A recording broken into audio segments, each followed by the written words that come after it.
Welcome back, ladies and gentlemen, Saints Nation, Saints fans across Canada, and, well, you never know, maybe from anywhere across the world. I'm your host and solo commentator for today, Patrick Smoke Chambers, and today we are going to be covering some CRL Open 4 from the Saints Green run of the mill, and honestly, they've been having an outstanding season. There's a lot of content dropping for multiple games, not only Rocket League, but with the new season releasing this week, all we got was, well, a crossbar sound effect to remind you how horrible you are at the game if you hit it.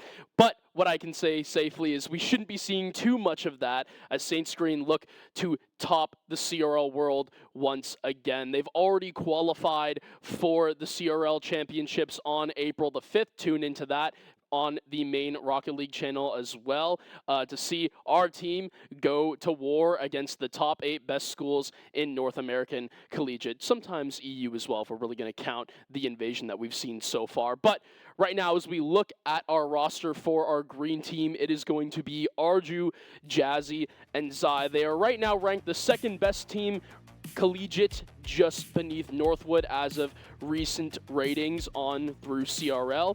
And again, coached by Shuffleverse, the coach of Team Evo as well. It's been the reason why they've been so successful. Like I said earlier, they've already qualified to those CRL championships. So they're just kind of in it right now for seeding within that top 8 and how that quarterfinals is going to be seeded into. So the points still do matter. You don't obviously want to be facing the number 1 team in the first round, but I think that so far they've shown that they can hang with the best of them, and they've certainly taken down the Giants as well. Dropping into some in-depth analysis on what makes this roster so great. First, I'm going to talk a little bit about Arju. He's kind of the captain, the leader of the team, as a lot of people kind of see it and view it. And that wouldn't be incorrect, as he is the star on Team Evo. He has insane spatial awareness, and that's one of the things he's best at. He finds space to create those shooting and passing lanes. He's composed on defense as well, no matter what position you have him in, near post, back post, on the backboard.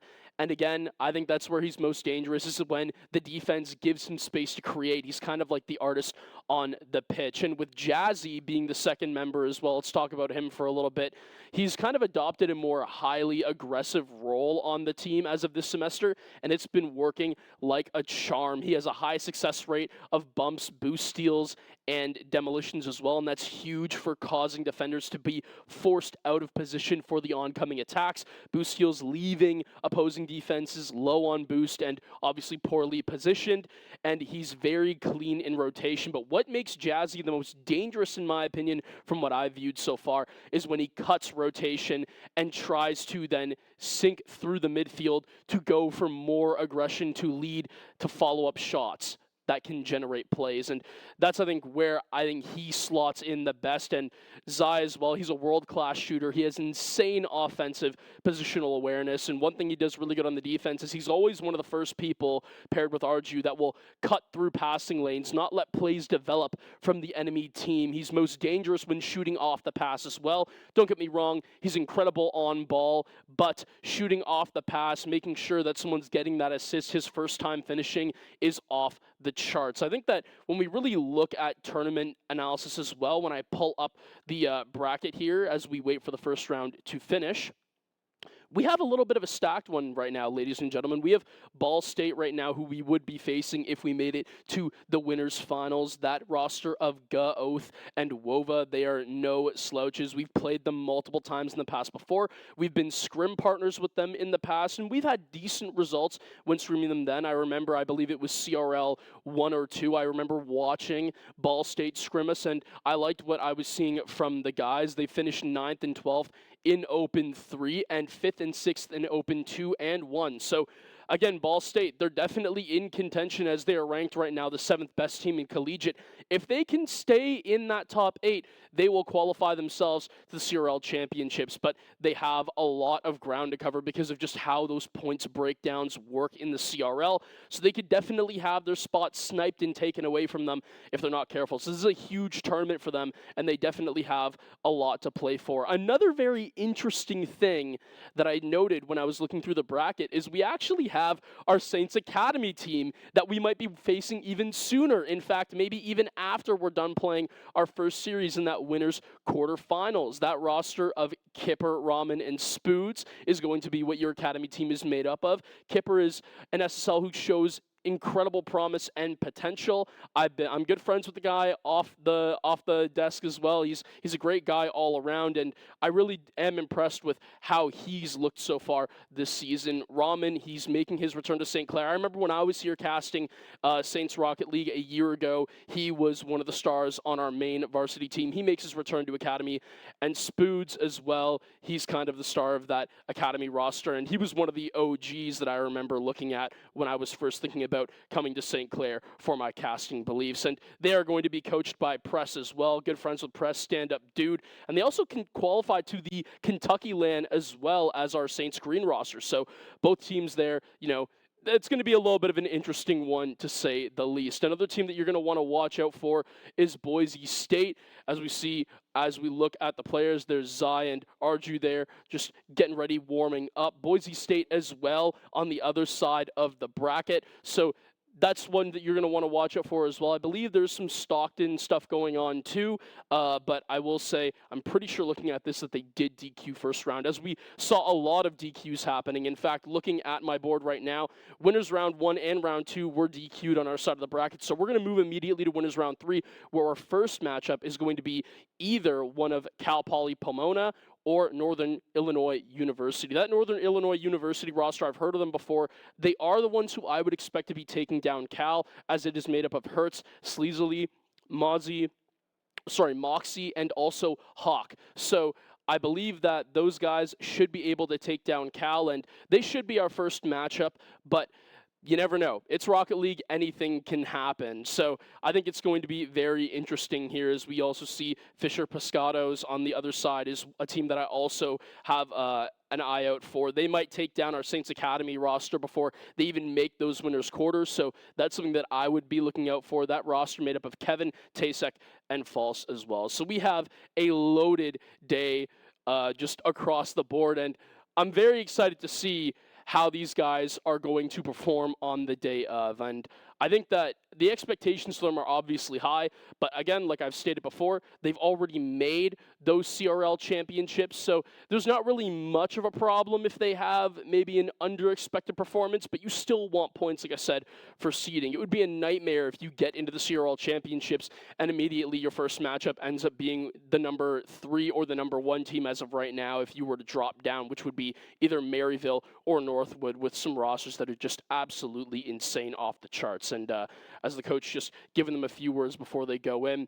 Shuffle, I think that something that he's done so well is he's really kind of made it a point that clear communication is what gets teams through. It's one of the reasons why Team Evo is so successful, and I think I got to say it's probably the same thing to say here. Obviously, Zion, Jazzy, they have their own RLCS experience, on Team Verstaland, who continuously made top 16s through their run, and Team Evo as well was kind of chipping away at some even higher slots. One time I believe they came into the top 4. So again, they were almost there for the Birmingham Major. They were one of the teams who were maybe, seen as could make it through, but they didn't have a very good RLCS Open 3 and were eliminated out of Swiss. So as for that's that. So they are no longer going to Birmingham, but that's okay. These guys can still make it, obviously, a big impact in the CRL championships, but you cannot do that if you are going to be facing one of the top 3 teams in the first round. You do not want that to happen. You want to solidify yourself as the number 2 or the number 1 team, which I believe they should be ranked as, respectfully, and they are as of right now. So that's good. They need to keep their ranking and just gobble up as many points as they possibly can. That would be their goal for today. But again, it's just kind of one of those moments where we just have to wait right now. Cal Poly Pomona and Northern Illinois, they're still doing battle. Saints, they did have a forfeit, Mizzou Club Orange forfeited them. So again, we are just waiting in the winners round 3. something I think that Saints do sometimes in early tournament as well that I think they need to just kind of watch out for. I've talked about this in the past as well, so this is no new news for people who've watched Saints streams before for Rocket League, is sometimes they get a little bit too overzealous, too cocky, and they kind of let goals slip through on rotation. I know I was talking about it earlier, how all three are so clean in rotation and they love cutting off the passing angles and not letting plays develop, but that's kind of when they're taking it seriously. There is a little bit of trolling that goes on in some of these early rounds, but we're not going to be seeing very much of that because the first two rounds, it's at least the first round for us, it's not going to happen. So we got the DQ, so we move on to round 3, and yeah, it's just kind of a little bit of a waiting game. Sorry, folks. It is how it is. But right now, I must say that if I was looking at the projected bracket right now, it does have us beating Ball State. Columbia College is a team to look out for as well on the way. That roster being comprised of, sorry, let me just pull this one up real quick. It's going to be Samba, Geisk, Cryptic, and also Excel. So I know Excelst obviously is a name that some of you guys might recognize. Same with Samba. Cryptic, I only know this guy because of the fact that I've casted CRL before, but it's one of those people that if you are big in the RLCS scene, maybe a fellow SSL player, you would recognize the name. So again, we're getting into territory here already in Winners Round 3 where a lot of these teams now, the GCs and the teams with GC and Collegiate, are definitely getting cut out very early. We're definitely seeing more of that now full SSL rosters coming through, and that's something that I think I'm more excited for than anything, because sometimes, I'm not going to lie, it's definitely a little harder, in my opinion, to cast Rocket League when you are seeing sometimes a little bit of a skill diff here and there. And you know what? Sometimes for the better players, it's harder to play against. I've talked with Jazzy in the past, and he said that, yeah, you know what, Pat, some of these teams that you face early on, they don't play the way you expect them to, and therefore some unexpected things happen, maybe a lapse in judgment, and that can lead to your downfall early, especially in best of 3 brackets like this one. So again, I think that when Shuffle's talking to the guys, they just need to be patient, they just need to follow their routine, and they just need to win as they've done in the past. We'll be sending it to round 1 very shortly after a quick break.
Well, welcome back, everybody, and here we go. It's going to be St. Clair Green going up against Northern Illinois, as I predicted. Northern Illinois just coming off a clean 2-0 series with Cal Poly, but right now, St. Clair, they have to lock in early. There's not really any more messing around. They have to get right into the swing of things as Arju takes it up midfield, and that's something the Saints team does so good, is they really do have a great time controlling that midfield, and they usually lead in massive numbers in possession games. We do see the crossbar come through there. It's going to be Jazzy who finds the initial touch, but he can't quite find the shot that breaks the hearts of Northern Illinois fans just yet. An attempted team pinch from Zion Arju will not go the way of Saints Green, and all of a sudden, They just need to be careful, Saints do. They just have to force their 50s, make sure that they can just stay composed, stay rotated, make sure that you have help on that back post should things just fall a little bit ropey. But it seems like right now they're just trying to get a feel for what Northern Illinois can bring to the table. This could be a decent dunk, but it's not going to happen from Hawk. And now Hertz rotating back. Need to play careful here as the pinch comes down, but it's nothing that Hertz can't control. Jazzy, a nice cut in rotation off the top, and that's something I said we needed to watch out for, as he can really cut through that midfield and open up chances for the Saints. Zarju just trying to see if he can facilitate any of this offense. Hertz has a little bit of an open lane, no boost, but the shot is great and on target, but Arju staying calm and composed, rotating off that back post. Sleasley, a great job to find the demo here, but he might have been a little bit too late. Arju setting up for the pass, the follow-up shot most likely to come through, but no. Just broken up by Hertz before Zai could get that one to Jazzy, shooter inbound. Now as the ball drops down, it's just the Saints just trying to reposition. 3 minutes to go, and so far, I gotta say I'm very impressed so far with what I've seen from the Saints controlling the midfield, but I'm also very impressed with how Illinois has been able to kind of sit back and deal with it. No one's really looking too awkward, and Jazzy hasn't really come alive yet in that aggressive role that I've seen him so far in this semester. A decent shot, but Hertz is going to want that one back, just barely wide of that top right corner. Now as the clear comes through, the Saints, they look to try to rotate around, but Hertz is a good cut in rotation. He's doing a good job of just keeping the Saints on the back foot, and early on, this isn't something that we're really used to seeing here, but that's what happens when you have some DQs coming through. Jazzy, though, picks the pocket, finds the lane, and opens up the scoring for St. Clair. It's off of Zai's play as well, just able to cut it around. Jazzy's already pre-jumped and actually has the redirect read. So it's a nice play there from Saints Green to get them on the board early. And if you're in Northern Illinois right now, you just have to reset. And in my opinion, you just got to keep on doing what you've been doing this entire game. You've kept St. Clair on the back foot. I've seen Sleasley go in for some early plays and kind of get the Saints a little bit uncomfortable, and that's kind of the tried and true formula that I would start doing against these Saints players, but of course it's easily said, more than done, as Jazzy cuts off another lane. Just trying to think here with Northern Illinois just chilling in the back. What can they do to get the Saints off of them? That's a huge backboard clear, and off a double commit. Usually that would spell doom and disaster, but Arju does a great job of using that spatial awareness. Realizing two have gone up, he rotates far, and he's going to be able to deal with that one as 50s come through Sleasley. Off the wall, solo play, has a touch off the ceiling, but not going to be able to get the dunk as Zai and Arju are just able to have the time to think about where he's going to go. The ground double almost comes in from Hawk, but the shot is just barely too weak. Sleasley, with one flip, can try to get another reset, but no, Arju first to the ball is going to make that a lot harder to pull off. Zai, flip inbound. This should be a double attempt, but he's actually going to chase it down instead because of the fact that he knew the backboard defense was going to be able to connect. Smart play from Zai just to save a little more boost. No problem on trying to commit there. Definitely beat on the dunk.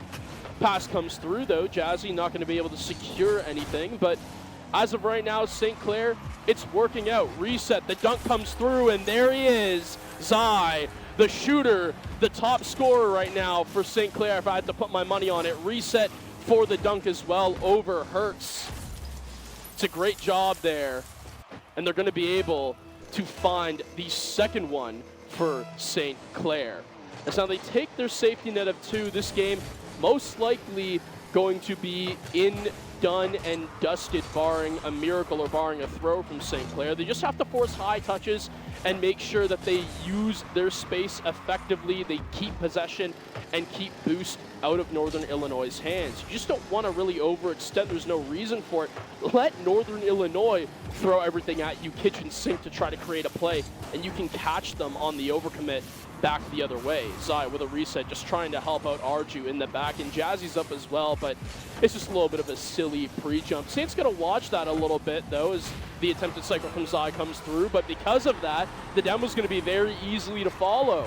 It's going to be, I believe, Jazzy who was up as well, and for Sleasley, you're not gonna find an easier kill than that. Zai almost getting that near post save, but you do stuff like that and opportunities will start to open up. Northern Illinois, they break through, and they're only down by 1 with 30 seconds left to go. It's not undoable for them. They definitely can pull it off, but they need to first get the ball, and because you're having to send full send offense, Yeah, that's not going to work out for you. You immediately tried to blitz the back line. Arju creates space, finds the pass, and it's not even Jazzy who needs to have this. He was almost close to the dunk. The save almost comes through from the backboard, but it's not enough, and the shot just barely drifts through in time, reestablishes that safety net of 2 is St. Clair.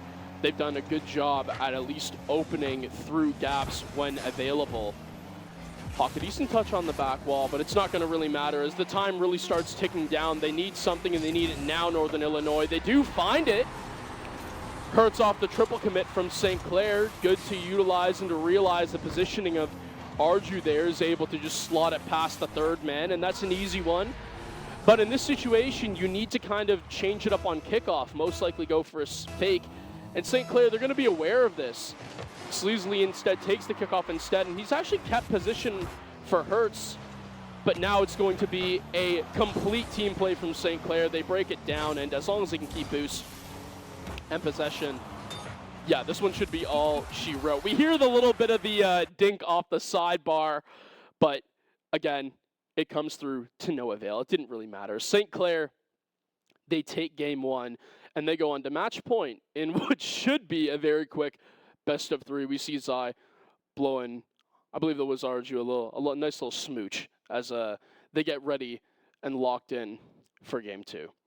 I think what Northern Illinois really need to do is show more of what I saw within that first minute or 2 minutes of what we saw, which was kind of being patient, isolating plays, shutting down team plays, and taking back in possession in rotation, keeping Sleasley on that front line, making sure he found some demos and bumps. That's kind of what opened up the scoring for them.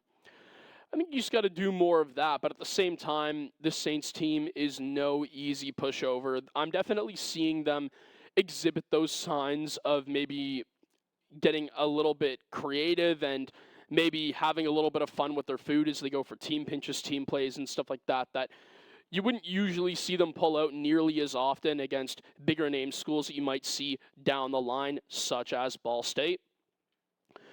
But as of right now, I will say if they need to get quote-unquote serious, and this is something that Jazzy said before, you'll usually see them kind of go in with more of a tried-and-true stick-to-the-basics formula, and that's when you really start to see less of those solo plays and more of that pass-first mentality. Arju on ball first, just trying to create a lane right now, but he's going to get shut down by Sleasley. It's okay. St. Clair on the attack again. Zai going to be able to just have a whiff, but it's going to turn into a fake, if anything. The pass down to Jazzy, but the angle's just not good enough. Reset off the ceiling for Zai, but he's not going to be able to connect in time. Ball just bounces down a little too quick for his liking. As of right now, I will say St. Clair, you know, this is open for NIU, as they won't be able to connect. A nice touch there from Zai should set up maybe a shooter, but Hertz on zero boost does a good job of playing ball over boost there, and he's going to be able to find the clear out with Hawk. Sleasley should have the beat. Is anyone up the backboard for the shot? No, not quite in time, as Jazzy cuts that one down. A great fake as well. Can take the 50 and keep possession. That's exactly what he's done. He's done it so well there, but Zai just kind of lost interest, as he should have. There's definitely not really a big scenario where you would think that maybe the ball comes off of Jazzy there with pace. It's a decent shot. We see the redirect off the crossbar, and because of that, Jazzy should be able to land off the backboard and performs an amazing save as well to have the double save in his pocket. All 3 of those Saints players, you know, it's not something that you usually hear us talk about, but they are all very talented across the board in almost every which way, shape, and form, and that includes defense as well. I would trust any of them to make an incredible save if needed. Arju trying to hit a little bit of a psycho for a redirect down to Jazzy as well. It doesn't happen, but one can go for fun plays as you see Zai and Arju double committing there, and Jazzy just holding down the back line. They might pay for this, though, as the shot actually comes through from Hawk. And that's exactly what St. Clair, you know, sometimes you mess with the bull and you get the horns, and that's exactly what NIU have just done as we hear the crossbar and the side post dinks go out. So now NIU, they've established themselves in scoring first, and it's a really good kickoff. This should lead to a second one from Hawk as well, and that's exactly what's been done. So St. Clair off to definitely a little bit of a ropey start, and this might be where you start to see St. Clair really turn on the engines, kind of put their foot down on the gas pedal and really start to change up the pace, because it's been definitely a lot slower, so NIU have been able to react in time, but I really want to see what happens if St. Clair changes up the momentum. But right now, they need to focus on just getting on the scoreboard first. And as of right now, if things are standing, they're not doing a very good job of doing that as the clear gets forced out. Arju, flip off the side. He can elect to try to go for a 50 or a bump. He's not going to go for neither. Sleasley, a decent clear, and that's going to leave it for Hawk, but Arju's already up. He's so quick to the ball, and that's what makes him one of the most successful, as Zai off the ceiling is not going to find the shot fall, but it's a decent pass cut off by Hawk, and that's good positional awareness from Hawk there, just making sure that you play it through. A little bit of a mishap off the sidewall, but it's all good. If you're up by 2, you just need to force touches that burn time, force things low, and basically keep it out of St. Clair's hands. I know it's easier said than done, but that's just what the objective needs to be right now.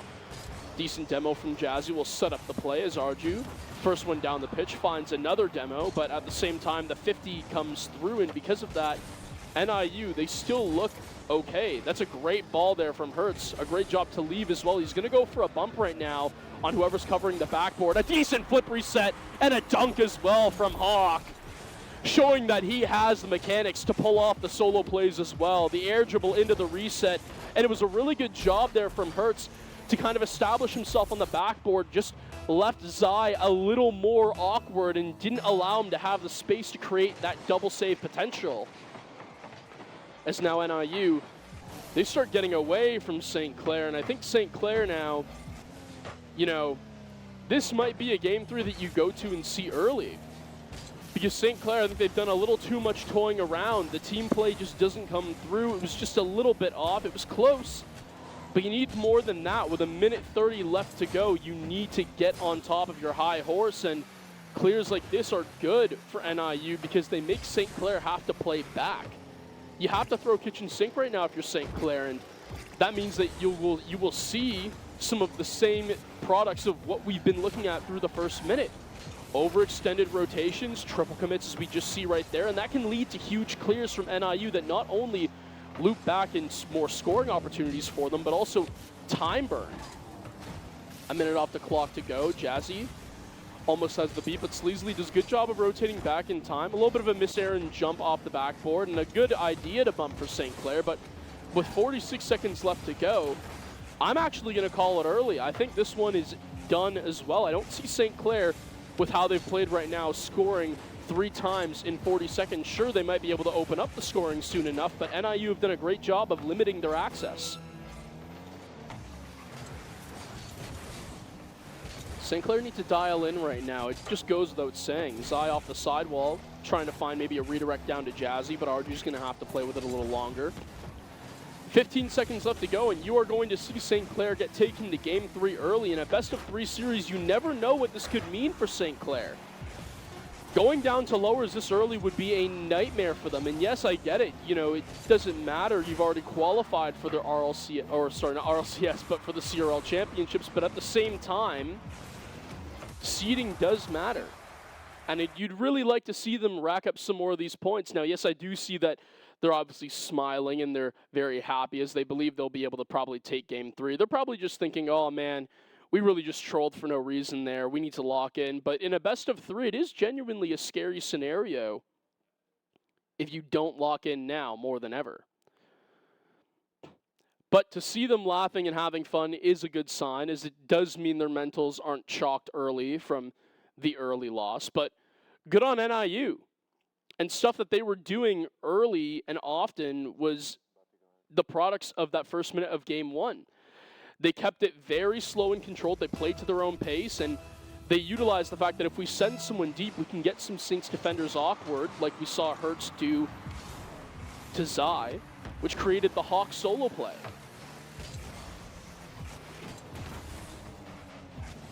Any more from NIU, though, and it's going to be St. Clair who need to establish the pacing early. Sleasley off the sidewall. He's going to try to find the connection through to the midfield, and it's a good touch from Jazzy, who can just keep possession.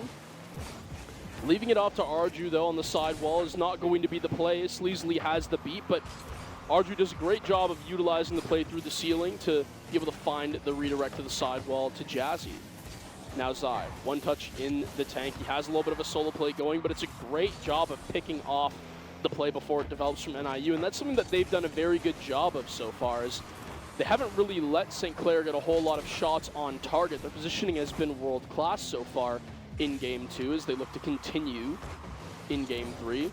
Zai, though, should have a free double, and that's going to be exactly what it is. If you leave the backboard open for him, he's most likely going to convert, and it doesn't matter where you are. If you're not getting a touch on the ball, you're in no man's land. As Sleasley not able to find the read. A good opener for St. Clair as they look to establish a lead early. 4 minutes left to go, though, and anything still can happen. Arju a decent demo as Hertz is left all alone. Should be just taking this slow as he allows his teammate to respawn. But a pinch comes through, and that one is an absolute rocket as we see Jazzy and Zai hooking up for yet another team play as we've seen in the past. Incredible job there to just use the flip cancel to invert your flip to create that team pinch. Beautiful display of early onset mechanics. As St. Clair, they take their safety net as well, and this is sort of one of those scenarios of, oh yeah, maybe that's why they were laughing. You know, maybe when they really want to just turn it up a notch, they can and outpace NIU, and well, that's been what we've seen so far. Just got to make sure you don't do it too much, though, because you don't want to leave yourself open for counterattacks. Decent job from Arju there as the double commit gets in. Jazzy gets called off the ball, and that's okay because Zai can set up Arju, who's still in the air. Trying to see if he can force another one. The corner read can try to be found out by Arju, but it's just going to be cleared out. Double commit from St. Clair, but it's going to be Arju or Jazzy who keeps possession. The passing play down to Zai. And what did I say earlier is that Zai's first time finishing is one of the best in collegiate, and well, if you really want to put it on the world stage, you can, because at the same time, making top 16 RLCS is no easy task. So if we really want to put it up there, he's one of the best first-time finishers in the world, in my opinion, and he's showing it on display right now. Hawk around the side. It's a decent play, but the crossbar being the fourth man on defense for St. Clair bodes well for them, obviously, as Arju controlled up, has Jazzy as well. Should be a double attempt, but it's going to be cut off by Sleasley. However, NIU now have to force the pace. They need to turn it up a notch as they've let St. Clair establish a 3-goal lead. If they want any say in the matter, they need to find more opportunities to get St. Clair awkward on defense, but there just hasn't been very much of that. I will say it's been a decent battle for possession, but we've seen St. Clair start to run away with it. The pre-jump, Jazzy almost had that one online. Arju can't quite finish it up, but he's going to have to be the first man up on this one to just find the clear. Jazzy has time and control, uses a first flip, should try to find a 50. Zai trying to help out, but that's going to end up in a little bit of a double commit. Arju, calm and composed, finds the pass down to Jazzy. It should be down to Zai almost, but even then, I like a team play like that because your third man at least gets involved early and then can rotate back towards the defense. You're not left open for that overextension. Arju playing off the ceiling, or I believe that might actually be Jazzy, just trying to poke it down to Zai. Yes, Arju the third man right now, trying to sneak up as Jazzy takes the rotation, the pass from Zai. But Jazzy has all the time in the world, plays bang instead, and this one should go on target for NIU, but it's going to be Zai who forces it out. Decent job of understanding that Jazzy was low boost on the backboard, and with enough help to help him out there, the crossbar, the dink is heard, and again, with a minute 20, you know, it's not like St. Clair, they're in any trouble right now. They're just looking to keep possession and finish this one out. But looking across the board, I actually see, if we look at our other side of the tournament here, Fisher Pescados has actually lost to Southeastern Oklahoma. So if St. Clair Academy can beat Southeastern Oklahoma, which they are, I believe, favored in doing so, we could see potentially, if St. Clair Green bring this one home, another matchup between the Academy team, which would be a little bit bittersweet as you have to probably send one of your buddies home, but at the same time, or at least the lower bracket, but at the same time, there's no friends in this game. It's now St. Clair. They look to just keep control, keep pace. They've definitely had the possession lead throughout Game 3 as they've kind of seemed to take more control effectively. And that's something that a lot of European teams do extremely well, is they don't really have very many errand touches where you're just kind of clearing the ball deep to absolutely no one. That's something that Sebdot was talking to me about when I was casting the CRL Invitational here, or not CRL Invitational, but the Saints Invitational here for the SGS Gauntlet Series, was that a lot of these European teams you're not going to see very many times where they have a touch of the ball that leads to nothing. And that's kind of when you know if you're getting under this team's skin, is if you see them starting to make clears that lead nowhere. But that is not going to be the case today, as they clean up on Game 3. We see Zai very hyped, as it's a matchup that I believe they should have probably won in sweeping fashion. But you know what? Sometimes you have to let others believe they have a shot at glory. But as of right now, that is going to be the wraps on that series. We wait for other results to come through. St. Clair Academy has beaten Southeastern Oklahoma State 2-1, as that one also went to 3 games. So we will be seeing that matchup between Saints Green and Saints Academy very shortly after a quick break.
Welcome back, Saints Nation, as we have the bittersweet, the matchup of beauty and despair coming up, as it's going to be St. Clair Saints Green going up against St. Clair Saints Academy for our winners quarterfinal. Winner moves on to the winners semis, and at that point it will become best of 5. But we have another best of 3 series to go right now, and I have seen the green team face off against Academy, I believe, once in the past before, or at least members of the Academy team might have been on gold at that time. Maybe that's what it was. But I do remember that we did see that matchup happen in the past. I was commentating it with, I believe, Gabriel. So Blocked Beach, shout out to you, as I do recollect. And I think the number one thing when I was talking to Kipper after that matchup was, he was saying, dude, they're just insane. Like, it really does seem like they can just decide whether to keep the ball away from us or not.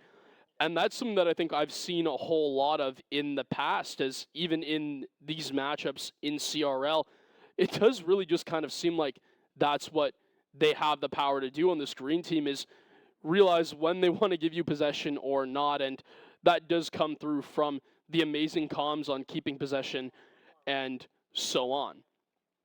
As I believe we're going to be transitioning into our matchup very shortly. And here it is. We see Ramen, Boots, and Kipper up against Jazzy, Arju, and Zaya. And I'm not going to lie, if I'm Saints Green right now, I'm trying to make a statement. Early on, I think the name of the game for Saints Academy is going to be utilizing Kipper a lot in aerial play, as you have Spoots trying to force the issue on the backboard and really just honing in what NIU did that past series. I mean, just taking a game off of Saints Green is no easy task, but it's definitely something to be proud of, let alone maybe even pulling the upset of all time. So now Arju and Zai trying to link up together. The bump comes through, and that should leave Arju with a free shooting lane, but Kipper, a good job to get up to it. Off the back wall now, trying to find a clear, but that's something that you see the NA side of Rocket League do, is some of those clears sometimes that lead to just disposing possession. That's not usually something you see the EU teams go for. As we see those kind of differences in style of play, that's something nice to point out. Kipper now being bumped, he's a little bit awkward, and he's just got to stay patient and composed along the backboard. Spood's a decent 50, but Jazzy has more boost. Thought a little bit of a Rule 1 might ensue there, but Zai can get back to this one. Off the backboard, Ramen looks to challenge, and it's very nice to see him back on a Saints roster. So now Kipper tries to take the corner engagement. Spoods not quite being able to find the beat onto Zai, but the idea is good. Their heads are in the right place. A recenter, but it's going to be dealt with swiftly from Jazzy. Ramen with a touch. This should set up to Kipper. It's a decent engagement into the midfield, but Arju should have the better of it, and he does. A demo coming out early, and that should be Jazzy taken off the pitch for now. This is going to look to reassert himself into the rotation pattern right now as he finds the pass midfield. But nothing really to scope out for it. Arju was coming off the corner with 0 boost, and there's not a whole lot you can do in that scenario. Pass infield comes through, but it's a good job from Kipper and company to clear it out. However, the reset double is something that not a lot of people can read and deal with, and Arju shows why he's one of the best. It was very close. Spoods almost got a bumper or a hood to it, but just not enough. As Saints Green, they take the first lead in this matchup, not surprising in the slightest, but I will say this is very interesting to see how the Academy roster matches up. So we'll say the pass comes through. Jazzy should be the first one to it. Zai has a reset he can use maybe for the ground pinch, but the play is hit out. Ramen, a good job of establishing control, but he's going to get demoed as he's on 0. Same with Kipper, should be lobbed out of the play, and this is a huge job from Spoods. He needs to make sure that he, yes, not only clears, but also keeps possession, and he's done a great job of doing that so far. He was someone, when I casted in first year, who was really the defensive keystone for St. Clair. But as of right now, it seems like they need to work a little more on the offensive side. And it's just hard because I've also seen boost steals that the green team have been putting on at the academy roster, and that's why, if you're ever wondering, it's been about 2 or 3 times right now where I've seen them on the counterattack academy where they have 2 players, if not more, who are completely drained on boosts, and it's because of things like that, as we just saw Zai do. You immediately, before you rotate, snipe away any pads, even if a big pad, then even the better as the shot comes through and Arju is going to be able to send it home. But as we look at the boost numbers, you'll see Kipper, he's looking for that back corner boost, right? And I mean, there's just nothing there, so he has to transition with the 20 or so that he has, and it's not going to have a very powerful clearing effect when you have almost no boost to put into the shot or to put into the clear. It's because of that boost steal that we saw from Zai moments earlier that sets that up, and that's what the green team does so well that a lot of people leave unnoticed. But I'm going to make sure that it is definitely talked about here. Jazzy, the pass down to Zai, and it should be left open to Arju, but it's a good job of just stalling out. There's no reason to overcommit. If you give Academy an in, they will take it. Spoot, an amazing solo play, showing shades of last year. Let's just look at this real quick. Off of the sidewall, the ceiling double as well. It's a beautiful play, and Zai was almost there to it, but Spoods, it's nice to see you get onto that scoreboard on stream for the first time in a little while. And now, Arju trying to find the challenge. Kipper with 1 touch, but it's a little bit of a double commit from him, and I believe maybe Ramen. We'll see on the replay. This one goes up. It might have actually been Spoods, and yes it was, but it's unfortunate. Zai is going to be able to find the pickpocket. And that's just kind of a communication breakdown, if I had to imagine, because Kipper probably doesn't get called off in time, or maybe he hears it, but he just keeps going. Ramen, the attempted cook serve, but it's not going to fall for him. Spoods off the ceiling, trying to find maybe a bump, looping in. I believe it would maybe be on Kipper to see if he can get into position, but he just doesn't want to overextend, and I can respect that, but down 1 to 3, you really need to start overextending, even if it means you have to triple commit. Doesn't matter whether you lose 1 to 3 or if you lose 7 to 1. You need to try to find yourself an in back into the game, but with 14 seconds left to go, and an empty net staring down the barrel of Saints Green as the demo comes through. The dunk comes in from Jazzy, and this one is going to be all she wrote for game 1.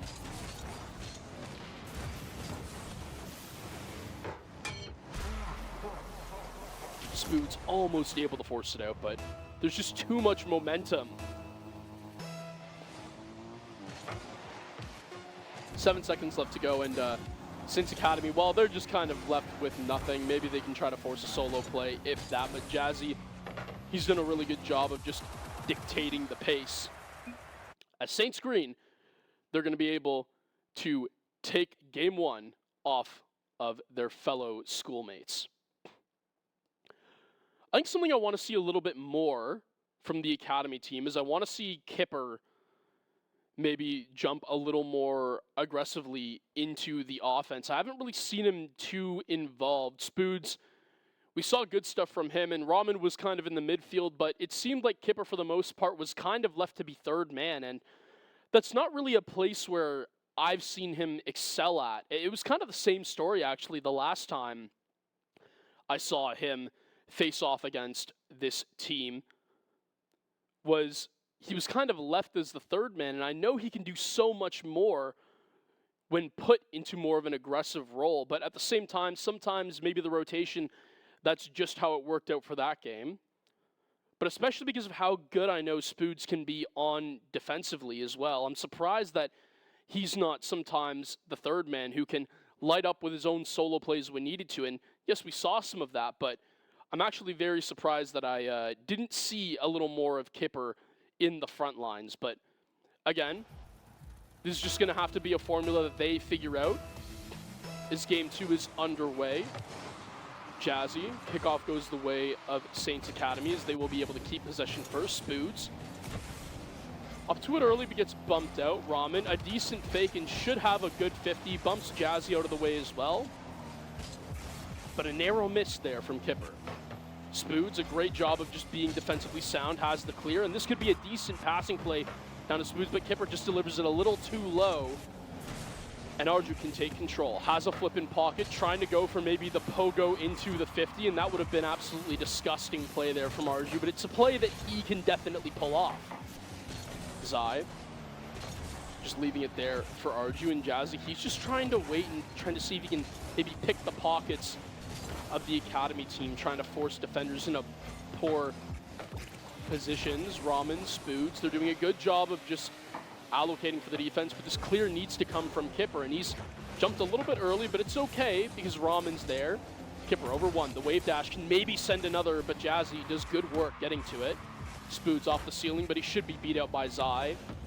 And that's sort of the thing when you match up against Saints Green that I hear a lot of players say, is that they're just simply faster to the ball, and they just have a stronger intuition of how to read the bounces, whether it be off the ceiling or the backboard, and that can really extend their air dribbles and just their possession time, and that's something that the Green roster does so well.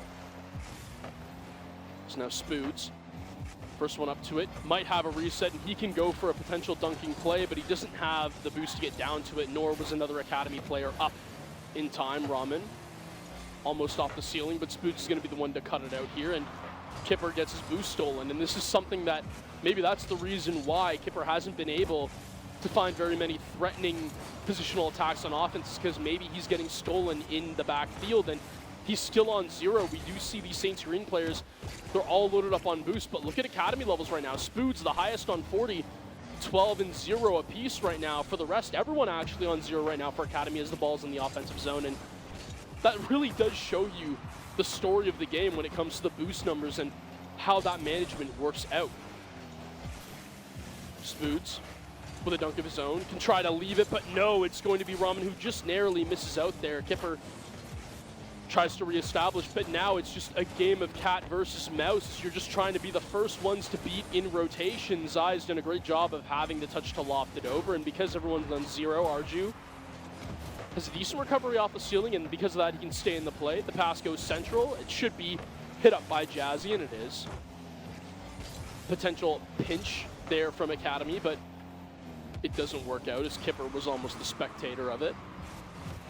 Jazzy gets called off the ball. It's going to be left down to Arju, and he's going to try to look for a passing play down to Jazzy or Zai again, as that's what he needs to do to maintain possession, and it comes through, but how much longer are St. Clair, for, well, either of the two teams, going to be able to hold on, as we do see this is definitely a lot more of a tense game.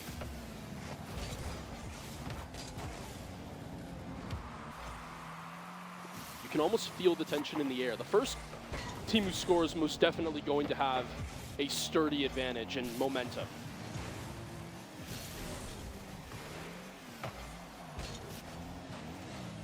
Spoods almost got through there, but it's just Kipper who shuts it down. Ramen trying to play it back. Kipper, that's a really tough pass to read out, but the backboard defense comes through for Kipper, but he needs help. Spoods there to give it to him.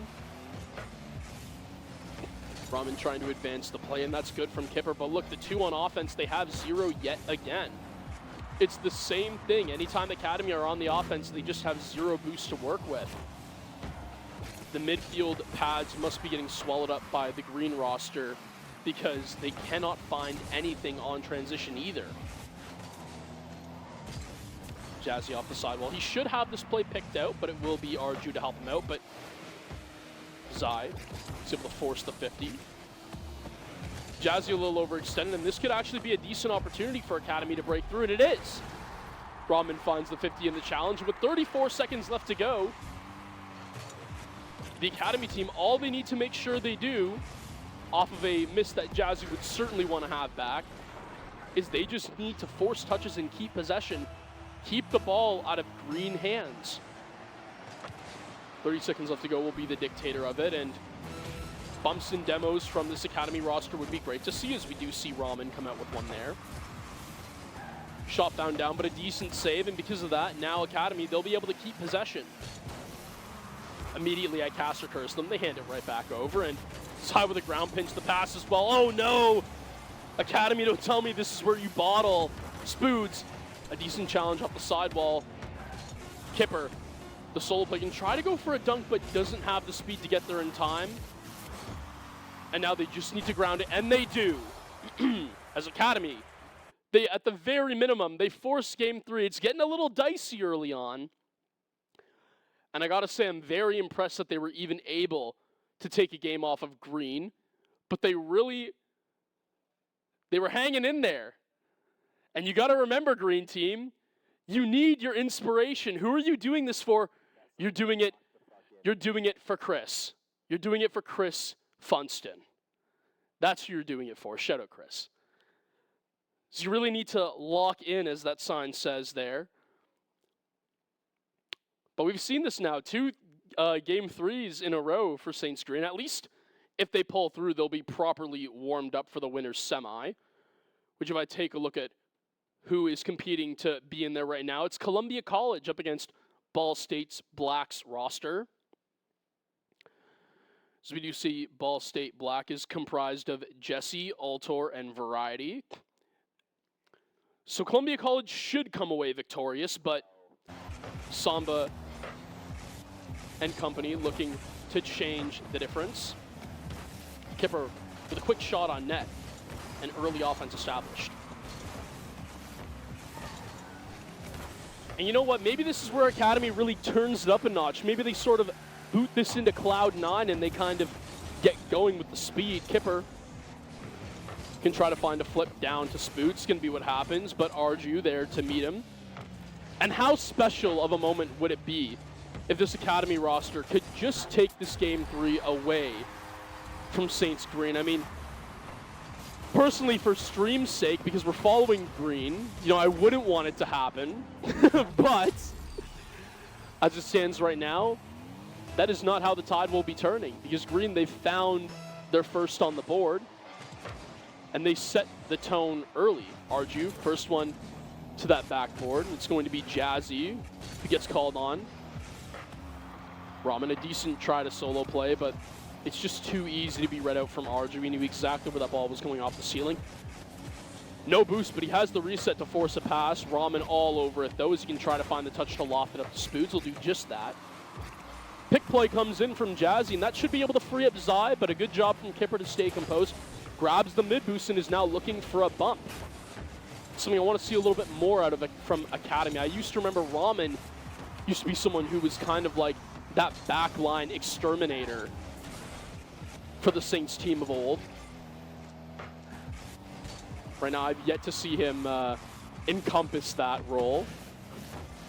But it's okay. Things change as time moves on. That shot almost comes down, but it's going to be very nicely lofted away from the Academy roster. However, a 50 of 2 players from Arju there, as he tells the Academy roster to hit the weight room, is going to be enough, as he literally bodies 2. Insane display of awareness of 50s, and he's going to be able to force the ball in through to Jazzy. A great play, and the green team, they establish their safety net.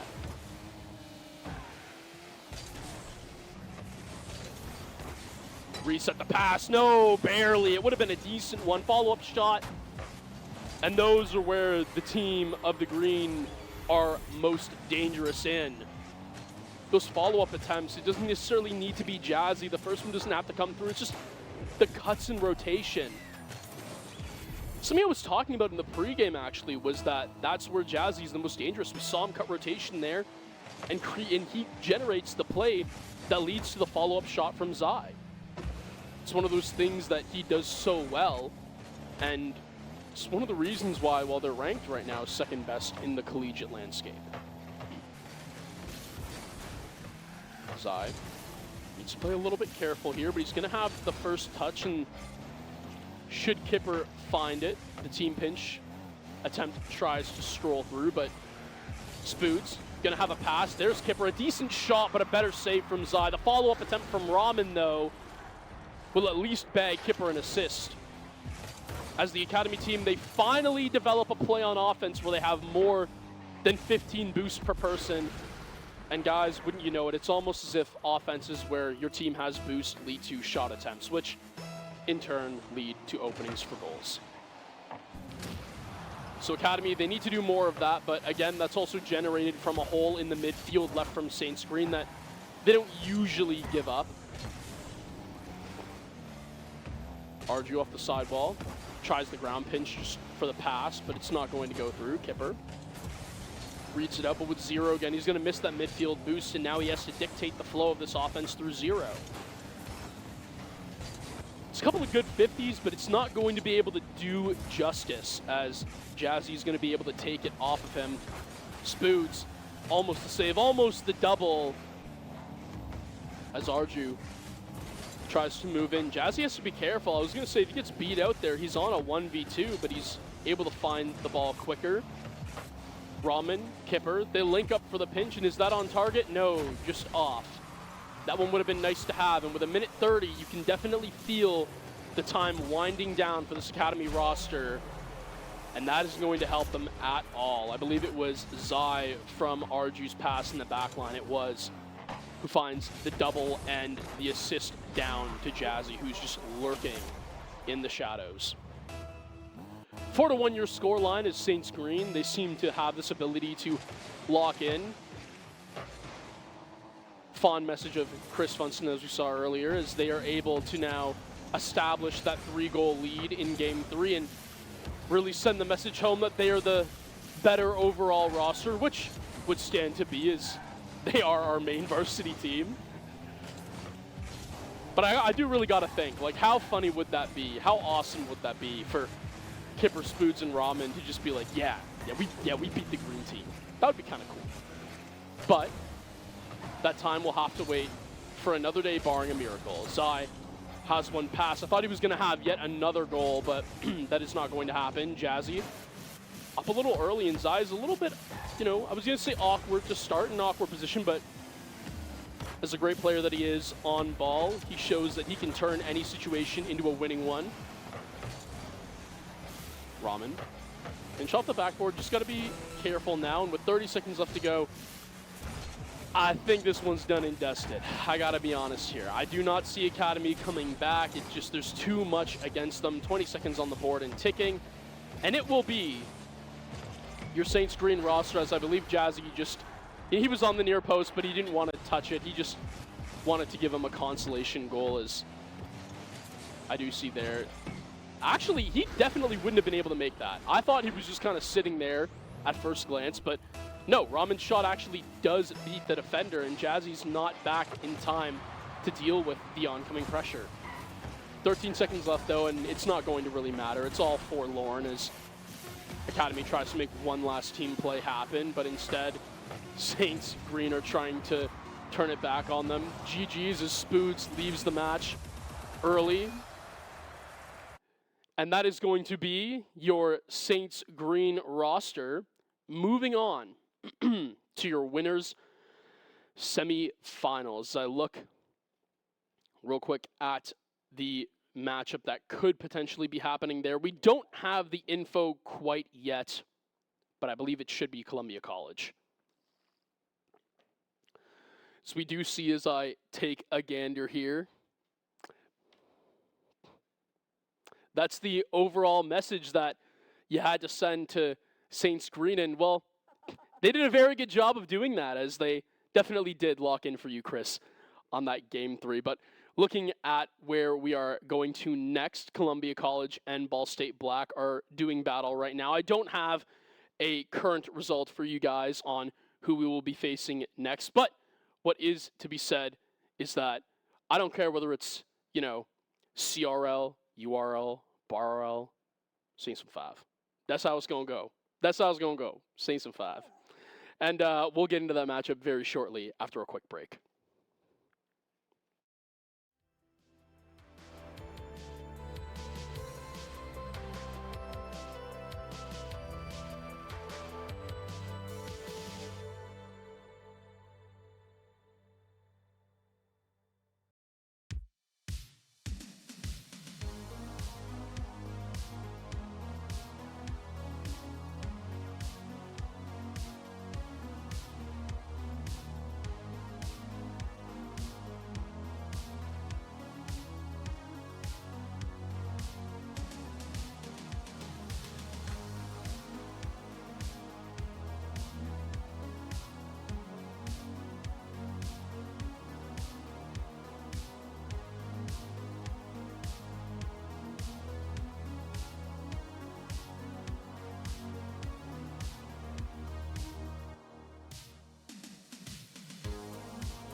Well, welcome back, Saints Nation, as we continue through our CRL Open 4 run of Saints Green. We're going to be up against Columbia College in our winners semifinal. Winner moves on to the winners final, which will then take us into day 2. I'm your host and solo commentator, Patrick Smoke Chambers, and we have St. Clair Saints Green going up against Columbia College, the roster of Columbia College, that being Samba, Gusk, Cryptic, and Excelst. As I do remember most of these guys from Columbia, they're no slouches. They've had a decent run of things. They've just come off of a clean 2-0 against Ball State Black, and they just came off of there from a 2-0 against King University. However, I will say they did face a Game 3 in their second series, but it means they're well warm and rested, so they're on a good, decent streak. They're on a good pattern. St. Clair, they just got off of their series against the Academy team, which was definitely a fun one, but they've had both series so far go to Game 3. So I'm not very worried, but at the same time, they are showing holes, they are showing gaps, and they got to clean those up. And that's been what they've been able to do in both Game 3 situations. But I don't think you can really get away with that anymore. You're in best-of-5 territory now against true competitors in the collegiate scene. As Columbia College, heard of them before, in that NACE League as well, as I believe. And Excelst, I definitely know from previous matches, has been there, or at least a name in the scene for a little while. So St. Clair, they should take the series, but if I had to predict, I would say I can see Columbia taking a game off of them. I think it should be 3-1. If Columbia forces Game 5, they've definitely done a lot better than I would expect. That also might be due to a little bit of St. Clair trolling, but you never know. Give them their dues. Any team that takes St. Clair to match in the series point is a good team in my books. And the winner of that will most likely have to face Ball State. However, it's very key to point out that right now in the other winners semifinal, Ball State is not going to have an easy run of things either, because they actually have the harder matchup, in my opinion, which is Boise State. If you guys remember, if you followed CRL for a little while, Boise State, when it used to be split up into the Eastern and Western Division, ran the West. As you can see, the roster of Durtho, Preston, Woozy is one that a lot of people will recognize right off the bat. For their run so far, they've taken down Shawnee, who I believe we just saw earlier this season in NACE, was the green team who was facing them. Took them down in 2-0 fashion. Took down Texas State and Thomas College as well to get there. So they are waiting right now for the result of Ball State versus Radford. So that matchup is Wova, Oath, and Guh from Ball State going up against Rhyolite, Xerus, and Smurf from Radford. But that's not the matchup we need to focus on right now. The matchup we need to focus on is St. Clair versus Columbia. And as we're about to get into the series, ladies and gentlemen, I got to say, again, the Saints, they should have it. But Columbia, they have names, they have talent, I know who they are, so I wouldn't be surprised to see them take a game or two off of the Saints if they aren't dialed, and that's going to be kind of the tell-all, but it's best-of-5 time for our final potential 2 series of the day if Saints go through clean. But Arju and company, they're going to have to make sure that they kind of drown out those doubts that I have built up about them earlier in the day. Excelst, Cryptic, and Gusk going to be the lineup for Columbia. Excelst with a good redirect shot, but it's just barely not going to be able to find the shooter, and Gusk was just a little too far forward positioned. As Arju now has to set up the play. He's got a lot of time, and he's over one. Can try to find Jazzy for the shot. Low driven! And it's exactly where you want to see it. a great job in having the time, having the fake, creating the space. It's where I said he was most dangerous, and he shows why you cannot give the man space to operate. Kickoff goes the way of St. Clair, hopefully, as it goes through, and that's actually going to be a demo as well for Columbia. A decent start, but they need to react quickly. Jazzy on ball. Cannot quite get the flick, as now he was going to be Excelst up in the mid-air 50, but it doesn't come through. Zai, a good job of playing it off the ceiling, as he's just going to try to leave it there for Jazzy, but Arju is back on the clear. Zai now off the sidewall, trying to find Jazzy again in the midfield, but the Saints, they're a little far forward in their own back end despite where the ball is. They need to just be careful of the overcommit. Arju trying to see if he can test Gusk on the backboard, and well, he passes the Arju test for now. Excelst just making sure that he keeps boost and stays in good positioning, but the demolition comes through. Arju will have to be sent back onto defense from that, but he does a good job of mopping up the clear. Jazzy, a little bit of an air and touch as Gusk will have an attempt on net. The shot comes through from an Excelst as well on the follow-up, and no Saint was positioned back post to deal with it.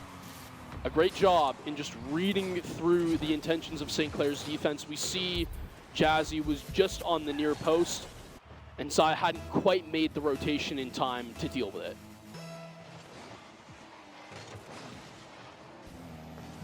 Now Arju trying to see if he can set up the double. It didn't quite go down, but a great job at finding the demo as well. The boost steal could potentially be a key factor. Jazzy, this one's a little bit high, but he's going to be able to find a 50. Sets up Arju on the ceiling, but given where the first flip went, there's not really much you can create off of that. A decent shot there from Columbia. Save off the post, and another one, Jazzy.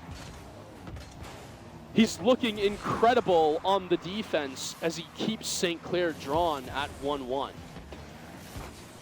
Gusk trying to see if he can try to force the rotation off the back post, and there he's able to do so. He finds his free lane. Off the ceiling, it's going to be Excelst that needs to be the one to deal with it next. Has the corner, but I believe it's Jazzy who's read him out like a book, and Zai is there immediately in rotation. Jazzy trying to find the bumps, trying to set up for a play to Arju. He has the first flip. Can the redirect happen? It's a brilliant pass, actually, off of the backboard from Arju, but it was just not enough to where Zai could react to it in time. Gusk was trying to go for a backflip there to set up for the goal, but it's going to be the shot from Cryptic instead that finds home. And Columbia, they have looked very impressive so far, as Excelst on the half flip is going to be able to get the center. Cryptic is there for the challenge, and he makes good use of the opportunity.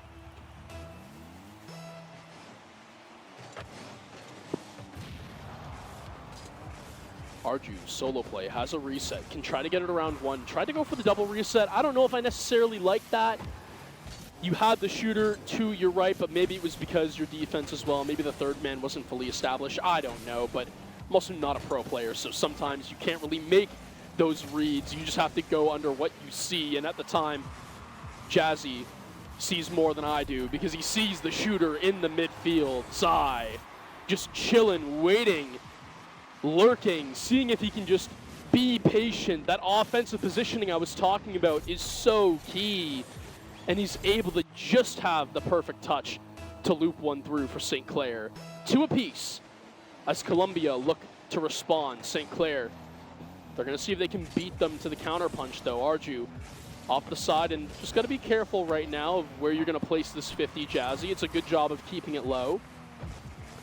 But no boost as Excelst. He's going to be able to get the steal. The shot, though, comes through at least to the backboard, and no one there for the quick follow-up. Jazzy, a reset, can look to try to keep control, but he has too far up to work with, and Cryptic's already taken that altitude. Gusk tries to find the pass down to Excelst, but it's going to be picked off from Arju and his ground pinch. And now he's just trying to force a 50 to the midfield. Jazzy is there, but a touch off the ceiling. It's very unfortunate. I've seen some times where Jazzy has the first touch and it's just not where he wants to put it. It's too high. It takes too long for him to get back to there. And because of it, makes the play readable, and that's why Columbia have done such a good job of at least shutting down his offense when he's on ball. Now, for when he's off ball, that's a different story. Excelst on the demo. Jazzy, a decent shot attempt, but it shouldn't be anything troubling, to Columbia College. Arju trying to set up the play to Zai, who tries to set up for the midfield pass, but it doesn't come through. A good bump there from Zai. He might have been able to pick the pockets of Columbia. Sometimes it doesn't have to be him. Arju trying to go for the reset double, but it doesn't fall down. And now Arju has to just play this one patiently. Jazzy, it's a good job of sitting near post. He can force a 50 right now to delegate the play down to Arju. And that's what he's done a good job of. Arju can take it around the side, but with 2 seconds left and remaining, the Saints, they're still on defense. The clear comes through, and Columbia, they want to keep this ball up, and it makes sense. They had the boost advantage. But St. Clair, they will be the ones to ground it. Very tense overtime, though, the first one that we've seen so far today, and it'll be clear to me to see who has more composure in this situation, as right now it was almost found through for St. Clair, but Zai's shot just off the crossbar, and you had a Columbia defender ready for the squishy save, is now Gusk. Trying to see if he can just bump Zai, but Zai chooses to go high, even higher than Gusk was willing to accept, and finds the clear off the backboard. A decent redirect play, but it gets picked off, and that's something that St. Clair is good at, as they like to usually stop offensive plays before they go a little too far. However, that one will not be able to be read out. Cryptic does a great job of sitting in the midfield. Arju just has a little bit of a miss on the redirect, but it's an error that cost the team the game, as Cryptic just picks St. Clair's pocket, even on zero boost, a tough enough shot that just has enough speed to sink by the third man. Columbia, they take the first game, and this is the first time I've seen St. Clair lose a game today, at least, as we've seen 2 times in the prior, where smiles and laughter have not been shown on the face cams. Yes, you're on camera, boys, but you need to make sure that that is not your focus. You need to lock in for game 2. I did say that Columbia, I was going to be very impressed with them if they took 2 games off St. Clair. I was expecting 1, but definitely not the first game is not how you want that to go. They've set the tone, and now it's your job to answer. We'll see how they do as we get to game 2 very shortly. Kickoff to ensue, and it seems like Arju's going to be the man I thought was going to be on the job, and now he elects to go for that back boost, as left goes is the motto. Arju with a carry and a little bit of a glue carry as well, but it's going to be shut down by Columbia. The bump there is crucial because Zai was going to be able to find a pass with the flip he had left off the ceiling to Jazzy. Instead, now they have to play defense. Jazzy off the sidewall. He's going to get beat out by Gusk, and now Zai down to Arju is going to leave for the fake. It's a good job. The bump can be found as well, and that's exactly what Arju can do when given space. You see Excelsior, he's expecting the flip to come through, but by the time he realizes Arju's faking, it's already too late. He can't catch up, and then he can just chill, follow the ball's pattern of movement, and find the bump on the third man. So a great job there of creating the play from Arju. Zai with the finish, and now St. Clair, they just need to do more of that. They need time to create. But Columbia's done a good job of kind of sniping out those opportunities. Zai with the shadow defense, but he had 0 in the tank to deal with it, and Gusk, it's going to be the same thing that ended game 1 for St. Clair that ties game 2 up for Columbia. So now, kickoff goes. Cryptic's going to be able to maintain control, can maybe try to find a 50. In fact, Dusts the second man to the ball. It should be a decent pass, but you've got to score those opportunities, Columbia. It's going to be one that they most definitely want back. Arju battling in the air with Gusk. It's actually going to be Cryptic who finds the winning side of that 50 off, I believe it was Zai, as Jazzy's now in that corner. Shot comes through, but it should be Arju with the quick save. Nothing to really trouble him. Looking for a bump more than anything, just to force a shot down to Zai. Jazzy, you need to force a touch, and there it is. Arju has the shot, but it's well read out from Excelst. As Columbia, they stand strong on defense. They're putting up their iron wall, but what can they do when Zai's on ball? The reset doesn't come through, and because of that, he had to resort to a team play, and it just didn't fall through for St. Clair. Zai off the sidewall, just barely losing out that challenge from Cryptic. Gusk with a great fake as he leaves it down, but his shooter had no boost, and Cryptic Excelsior couldn't really climb up the play because at that point you're triple committing. Shot just barely off there from St. Clair. Arju maintaining the pass, trying to find Jazzy up on the ceiling, but it doesn't happen. Zai gets called off the ball for Arju. Arju trying to read the double, but Gusk does a great job of denying him on the backboard.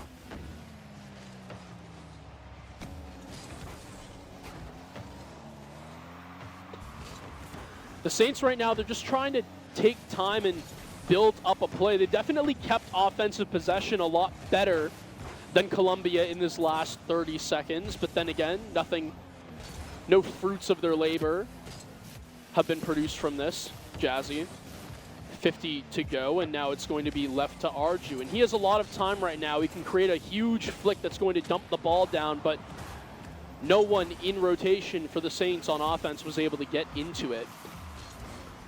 The booming clear comes back down. Jazzy trying to loop it down to Arju, who has the ground pass. Zai, he's waiting there. Bardowski is the call, and Zai answers fluently.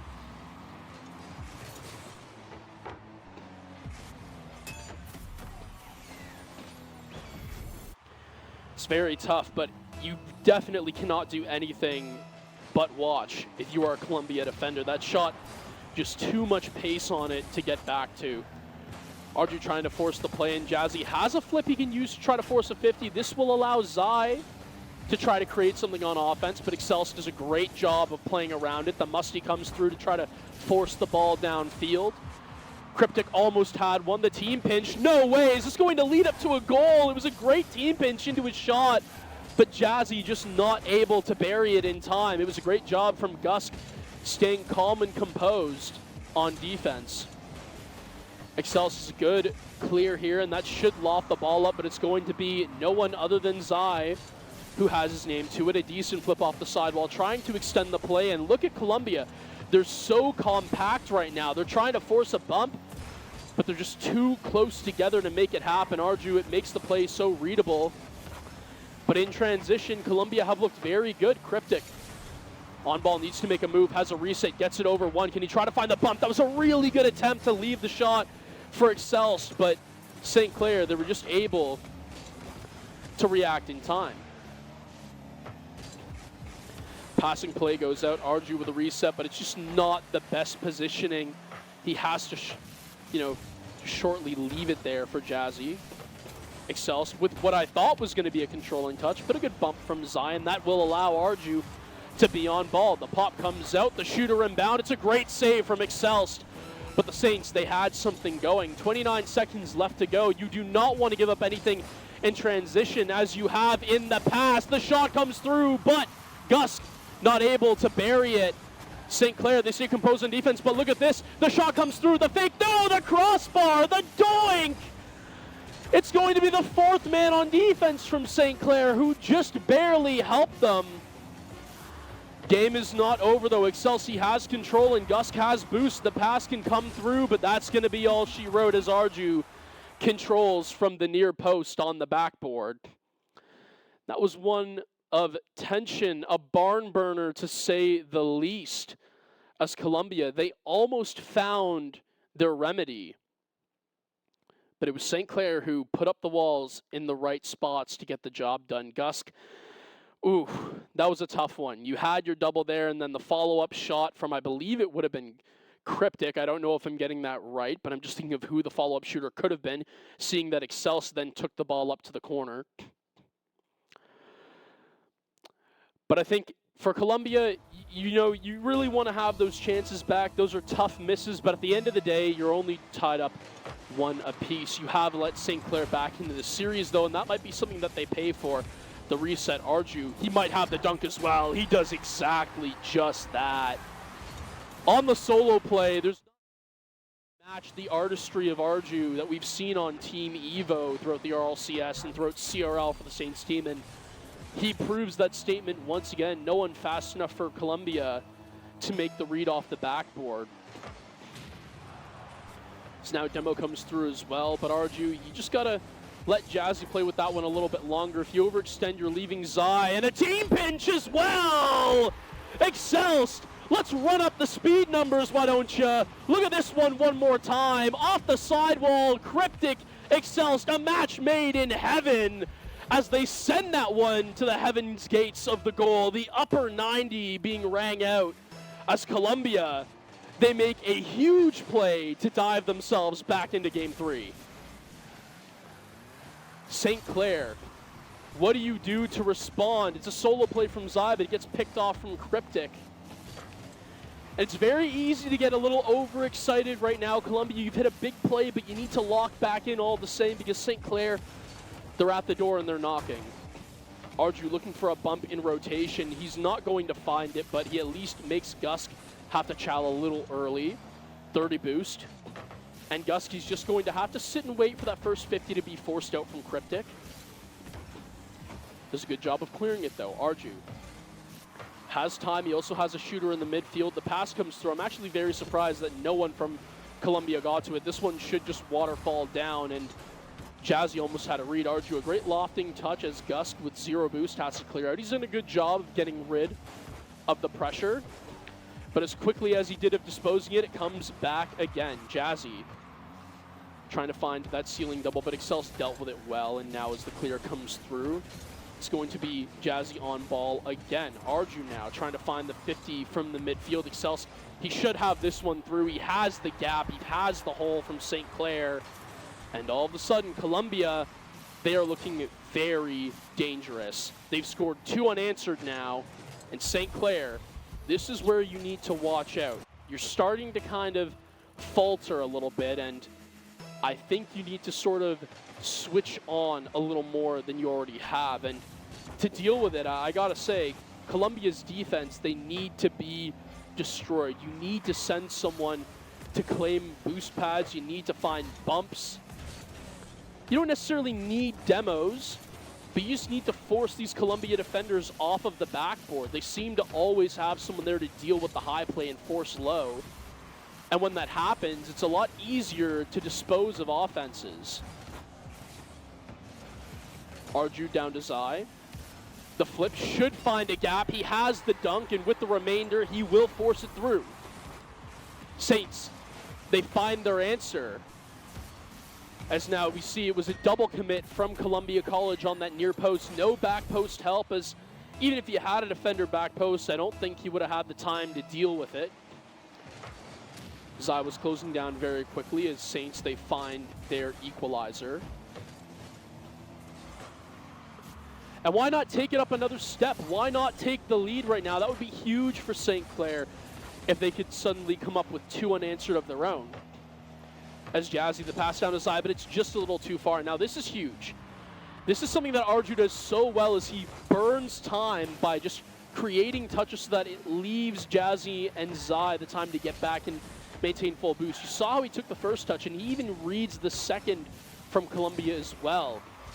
But now the Saints, they have to be off the back foot. It's a great job of getting to the ball early from Jazzy on 0. He forces the goal line save. The ceiling pinch comes through for the clear, but Gusk is able to shut it down. And Cryptic, he has a pass. Gusk has a wide open lane. It's a great drop down pass, but Cryptic was not able to burn it out in time. Excelst keeps the ball, however, in orange territory. And this is still good for Colombia. They're making it work. A decent fake, but a good job from Arju. The heads up play, knowing the follow-up shooter was right behind him to force it high. Zai went off the sidewall. Has the 50 and a good one at that, but Gusk is just in the right place at the right time after getting bumped. Arju, pass down to Jazzy. He's almost a near double, but it can't quite be found out. And now Cryptic needs to place this one carefully. It's a beautiful job of finding the bump from, I believe that was Gusk. I want to see it back one more time. The demo takes the mid pad, and I was going to make a comment on that, but I was going to talk more about how Cryptic just needs to keep the composure to slot this one low. Does exactly just that, as Gusk is able to keep, I believe it was Arju, away from the potential of making the save. And now Colombia, they have their lead. Zai off the ceiling looking for a pass, but he just isn't able to utilize that second flip as he didn't have it to find the pass to the shooter. which was Jazzy, who is on ball right now as he takes the flick up, but no. Cryptic and Excels trying to back him down. Arju with a 50, and that should leave for Zai on a pass. The bump can't come through onto Guskin. Because of that, he will have no problem clearing out Arju. With time and space, tries to go for the bump. The fake instead, and oh no! I believe that was Zai. You really want to have that opportunity back. That was definitely it. Arju created the play, but it just wasn't able to be found from St. Clair. The shot on target from Zai. Again, he's trying to make up from his past mistake. But Columbia, they're on the backboard with numbers. Zai, another one. This one should almost fall through, but it just doesn't. Barely misses out. The follow-up shots, it's where St. Clair is most dangerous, but Columbia, they're dealing with this pressure. And the triple commit, it's coming through right now from St. Clair. If Columbia can't rotate back in time, you would think that maybe they'd be able to find an offense of their own. But the demo from Jazzy is able to free up the lane for Arju. It's a great job, and with 15 seconds left, St. Clair, they've found their answer. But 15 seconds is still longer than one, and it is still time to choke away the matchup as we see one Saints player down now into the back line. A good touch there from Excels, but it should be forced back out. A 50 is going to be crucial here, and all of a sudden, Arju moving down the field. He has players with lots of boost. St. Clair, they can set up here. Zai with the backboard. It should be open shot now. Is going to be Jazzy, who at least gets it blocked out. Thought he had an open look. As we heading into overtime. Jazzy around one. I was going to say if he got the flick off over Gusk, that would have been all she wrote for that game. It's a great job of delaying the pass, but a beautiful save from Excels, who just barely keeps Columbia kicking. And oh no, that's not good. A very errant touch there. Didn't go the way of St. Clair, and this should lead to shot attempts for Columbia. The first one a little too high is now the pass down. Arju has a reset, can try to force the ball into the opposite corner. He's done a great job of it. As now Jazzy trying to find control, but gets away from him slightly, and now Zai has to be the one to deal with it. Arju sitting in the back corner. He needs to try to find his shooter, and where will that prosper? We don't know as of right now. We haven't seen the link up come through just yet, at least one of promise. Arju taking things very slow and steady. He has 37 boosts. It's enough to at least force for another teammate, but you don't want to be forcing shots for Columbia. However, the triple commit comes through, and Columbia have thrown this one away. It's a little too far extended. I don't necessarily know why Columbia send there, because if you get beat off that air ball, it is Arju who's just sitting and waiting with open arms to put it away. St. Clair, they find game 3 and they take their match point. And that's a huge one that Columbia have just unfortunately bottled, because honestly, if Columbia had the lead up 2-1, I couldn't tell you how the series would end. But now St. Clair, they have this OT win, and it's not even necessarily that St. Clair are locked in that the thing is troubling me with the series. It's the fact that Columbia's mental off of that loss might be the thing that chalks them ultimately in the end. That's a tough way to go down. You had the lead, you had overtime as well, you were looking good, you had your opportunities, and then all of a sudden when things look so promising, you overcommit with a third man, you get beat off the ball, and there you go. The Saints in rotation are just faster than your first man rotating back to the net. So it's just the way the cookie crumbled. Noise at least being heard from the other side of the tournament as Ball State, they're able to find the 2-0 on Radford as now they take on Boise State as expected for that winners final. So one of Boise State or Ball State will be who Columbia or St. Clair face in the winners final. Whoever shall be victorious, yet to be disputed. But now Excelst has the open lane, and immediately St. Clair, they leave the gap on defense. Zai, he can't rotate back in time, and Arju's just snuck up a little too far. Jazzy, a touch was trying to be found down to Arju, but Columbia did a good job of jumping on it, recognizing that Arju snuck up a little too far. If they can find the win, Zai hasn't rotated back in time yet. It's an open net. A great fake there from Cryptic, but it's a double commit for Columbia, unfortunately, on the offense. So the follow-up shot wasn't able to be found, but St. Clair, they're not in a good scenario right now. They're having to deal with 2 people on defense with 0. They end up finding the clears. The wave dash to 50 from Zai is a smart move, and that sets up Arju on the backboard. But Gusk does a great job of finding the beat to it. 50s ensue, and all of a sudden Cryptic is having to just kind of work backwards here. Needs Excels to take the ball off him, and they've done exactly just that. The solo starter from Jazzy, but it didn't go very far. And Columbia, they've done a really good job of making sure that plays from the sidewall, at least more than a lot of other teams that I've seen in my passive casting for Saints Green. They've made sure to shut down these team plays before they can happen. They've even created some of their own while doing so. Mind you, that team pinch that we saw, that was absolutely disgusting earlier, and I believe that was game 2. But now Excelst has to find the 50, and it's going to be Gusk on the backboard who has the carry. Arju looking for a man in the middle, but the 50 is going to take this one far back. Zai is in no man's land, and well, yeah, because of that Aaron touch off the corner from Jazzy, I could have even told you it was not looking good. The Saints, it's a very uncomfortable touch there. Zai, he's still on the backboard. And Columbia, they are itching for a game 5, and they're very close. They're 2 steps of the way there to doing it.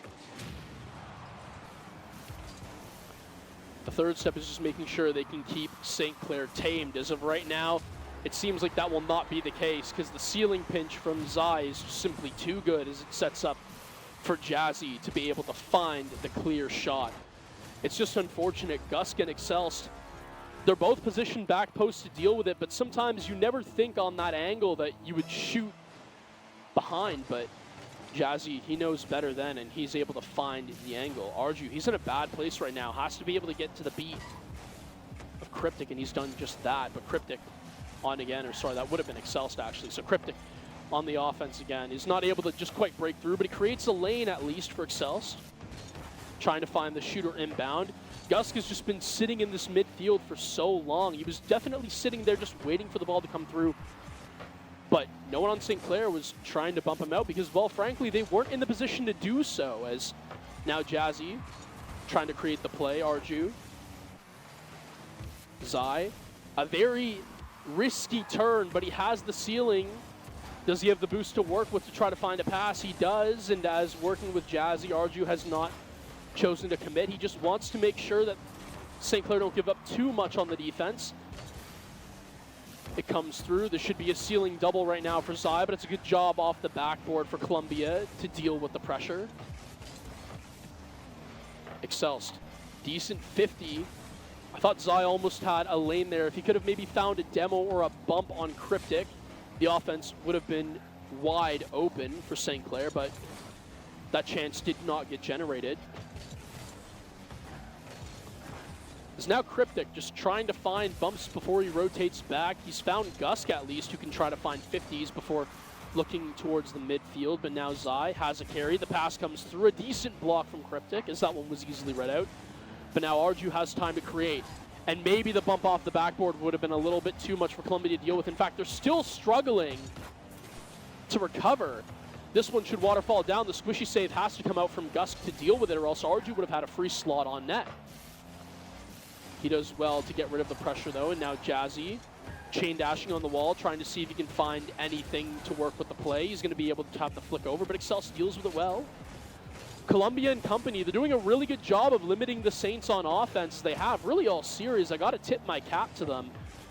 Definitely one of the best series I've seen the Saints have to go up against, especially when you count that it's early, so early in the CRL tournament, and they've had a very stacked bracket, and it is showing. Excelst, from the pass from Gusk off of the ceiling, finds the double off the back wall as well to find the pass down to Excelst. And the Saints, they did not have anyone rotated back in time to deal with it. A minute left, and you're staring down the barrel of the Game 5. The pressure's on St. Clair. What are you going to do? 58 seconds left, and yes, you can try to find 2 goals, but it's not going to be an easy task. Back pass there, trying to find Arju, but it's actually going to be possession that was almost given away. Arju is going to be able to deal with it, though, as Gusk just not being able to find the extension. Excelst, it might be a job for him, though. A fake and a pop-up. It's beautiful there from Excelst. the fake off the tornado spin to try to find the pop-up for the shooter, but they don't need these type of plays right now, Columbia College. They just need to burn time, and they've done a beautiful job of doing so. Arju trying to force a play down to Zai. St. Clair with 15 seconds left. They need a goal basically now within these next 5 seconds. If Arju doesn't make a play happen and score, they won't have any hope in kickoff. And with that clear from Excelst, I'm going to go ahead and say this one's done and dusted. We are most definitely going to Game 5 as Gusk, with a small little carry, has a reset. Can he find the double for good measure? No, Arju clears it back out. But you got to let the guys have a little bit of fun before they ultimately go to Champions Field, and that's where we will be headed. Long looks of tiredness and maybe fatigue setting in across the faces of St. Clair. They just have to stretch. They just have to really sort of communicate with each other a little more. I'm seeing some double commits right now in the back, and that's what's leading sometimes to these errant touches off the back wall. You're struggling to find boost. Columbia, they've done a good job of at least stealing pads outright in the midfield. And that's what's been leading to some bad touches. We look at kind of where the game went wrong. I got to say, it was a tough touch off the right corner from Jazzy that just kind of left Zion no man's land. And from there, Columbia College, they kind of just took off with it. But now, it's time to put up or shut up. You want to go into the top? You want to go into the bottom bracket? This is the time to prove just that. Excelst reset. It's got some speed on it, but the backboard defense comes through from St. Clair to deal with it in time. Cryptic the infield pass as Gusk was almost staying there in the center. He was very close to finding glory for Columbia early. Low boost. Look at the boost numbers right now for Columbia. They're not set up well. Zai, the redirect. He just couldn't get there in time to force maybe a half flip to find a better shot. He had to just stall with the backflip instead, and it didn't lead for the best. The flick coming through from Cryptic, trying to find if he can create any space, and Gus can lead with the 50. Jazzy has a full tank, though, and he can try to force this one to the back wall. Cryptic with a pinch. It pinches off the ceiling. The redirect comes through from Gusk. And Columbia have a day. They have to be peaking because this is incredible. The pinch from Cryptic. Gusk has already pre-jumped this. He knows exactly where he wants to put it. And it's right by the eyes of Zai. Straight through the middle. A heart. Straight through the heart of St. Clair. And Columbia, they found their opener. Arju with a dunk of his own. St. Clair, do they find the counter? Do they find the counter punch, the response? They do. Arju and Jazzy, they're able to keep this one close. Look at how Arju just sets up for the 50 there. It just allows the ball to kind of pancake in between him and the defender, and it sets up Jazzy for the perfect follow-up opportunity as he beats the next Columbia to the defender to the ball. Now Zai. Trying to see if he can try to find a passer in field. It's going to be Arju, who has the time and space, but is going to be beat by Cryptic. Columbia, Excelst. You got to think pressure's on for both sides right now. They definitely are looking at a potential upset, Columbia is, and a huge one at that, as they would love to take down St. Clair Green. And St. Clair, you don't have an easier task ahead of you, even if you do become victorious. You can't be thinking about the future right now. Focus on the now, and, well, most definitely that's what these players would be doing. Arju, the flip, has time as well, is trying to alleviate some space for Jazzy. The double comes down, maybe a pass attempt to Zai. Arju was a good fake originally, but the double commit does come through from Columbia. The fake again. St. Clair, they're just trying to get this Columbia defense awkward, but whenever you think that they might be starting to waver, they always follow up again. Attempts off the back for St. Clair, but nothing being found just yet. But Columbia, they're starting to waver. Missed touches are starting to happen. They're starting to kind of just clear the ball downfield for no results of possession. As we just saw, that's what's happening, and that leads to goal chances. This one should be an easy find for Zai, and that is massive. Columbia now knows that they are down by 1, and with 2:24 left to go, the onus is on them to now shift the tides. St. Clair they have their lead.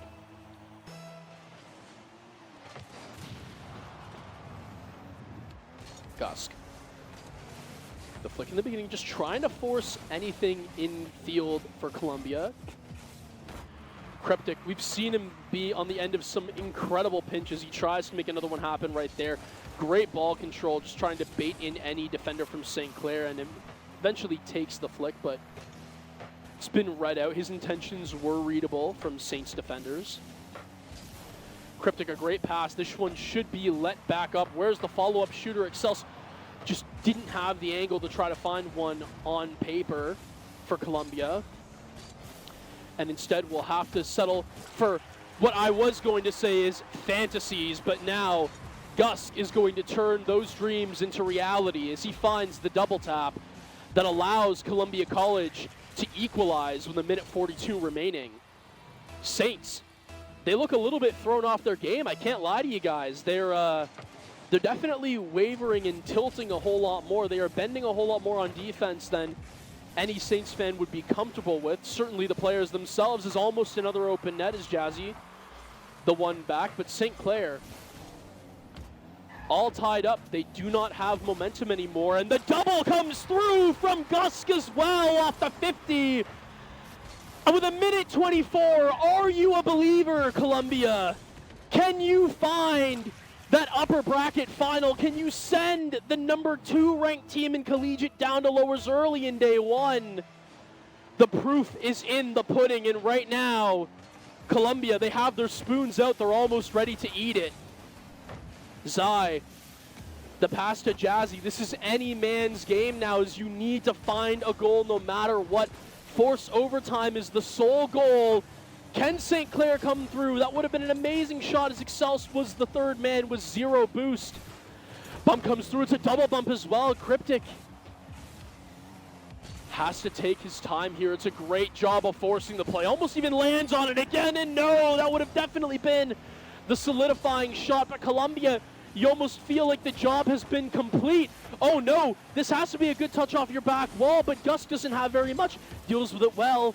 But the centering pass, Cryptic off the backboard, you need to be there to it first. 35 seconds to go. And St. Clair, now you need to find an answer, but it's over. 2 of you. You need to have the third man to clear. But a 2-on-1. All of a sudden, Zai, he can go for the bump, just barely misses, and Jazzy would have had it online. The 50, Zai can try to keep possession. Gusk with a little bit of an errant play. This one should be left down to Arju. And with 15 seconds left to go, St. Clair, they found their answer. Jazzy with the bump. I've told you, he's been the man who usually finds the backline demolitions, bumps and boost steals, and he's done exactly just that. The tried and true formula to force St. Clair into a tie game. And the pressure's still on. St. Clair, they respond in numbers. They respond in pressure. And Jazzy now gives them the lead with 9 seconds. Are you kidding me? They may have found Columbia's heartbreak. But 9 seconds left to go. And it's not over just yet. Columbia, they have a good kickoff. This could be a decent team play. The shot comes through, but a save. The follow-up, no! Jazzy again! Breaking the hearts of Columbia, finds the clear. The ball goes down. Give them the series. Saints in 5, like I said.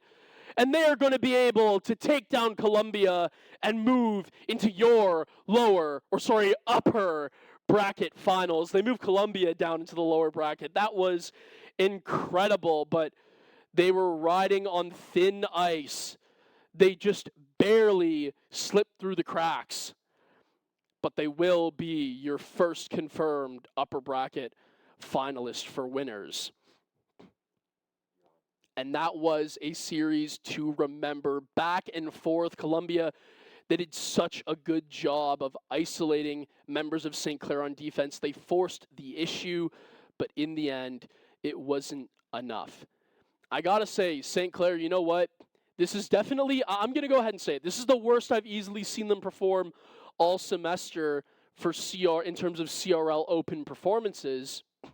But at the same time, you have to remember they all have already qualified for those championships. So maybe they're taking it a little less seriously, but I don't know. That seemed pretty serious to me. St. Clair really had to lock in late there to find their opportunities. They luckily were able to, with 15 seconds left, to equalize off the back of Jazzy's aggression, which I pointed out in the pregame is his bread and butter. And immediately they find the kickoff that helps them the best way possible, isolates Jazzy for a double touch. And Jazzy, I got to say it, you were definitely the MVP of that Game 5, and well, the MVP to the series in my books, as you were able to find some incredible defensive plays and set up offensive lanes that St. Clair were able to dominate, as well as the last second winner. So I must say, very impressed at least from Jazzy's performance, but at the same time, as a team performance overall, there was a lot to be valued that still needs to be looked for. So St. Clair, they will move on to that winner's final. Whether it is against Boise State or Ball State, I do not currently have the info for right now, but we will find out very shortly after a quick break. Don't go anywhere just yet, because next when we come back, it is your winner's final.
Welcome back, Saints Nation, to potentially what could be our final series today. And even if it isn't, we only have one more. So the day is shortly coming to an end, but not before a little bit of excitement, as we do have confirmed St. Clair Saints going up against Ball State for your winners final. That roster of Wova, Ga, and Oath, I went over a little earlier just to give you a bit of a recap. They've had decent results in the past. They finished 9th and 12th in CRL Open 3 and 5th and 6th in Opens 2 and 1 respectively. We've been scrimming them before. I know I've myself personally watched the green team scrim against Ball State, and what I'd say about that was it went pretty much the way I expected it to go. There were some times where, they would get swept. Sometimes Ball State would take a game off of them.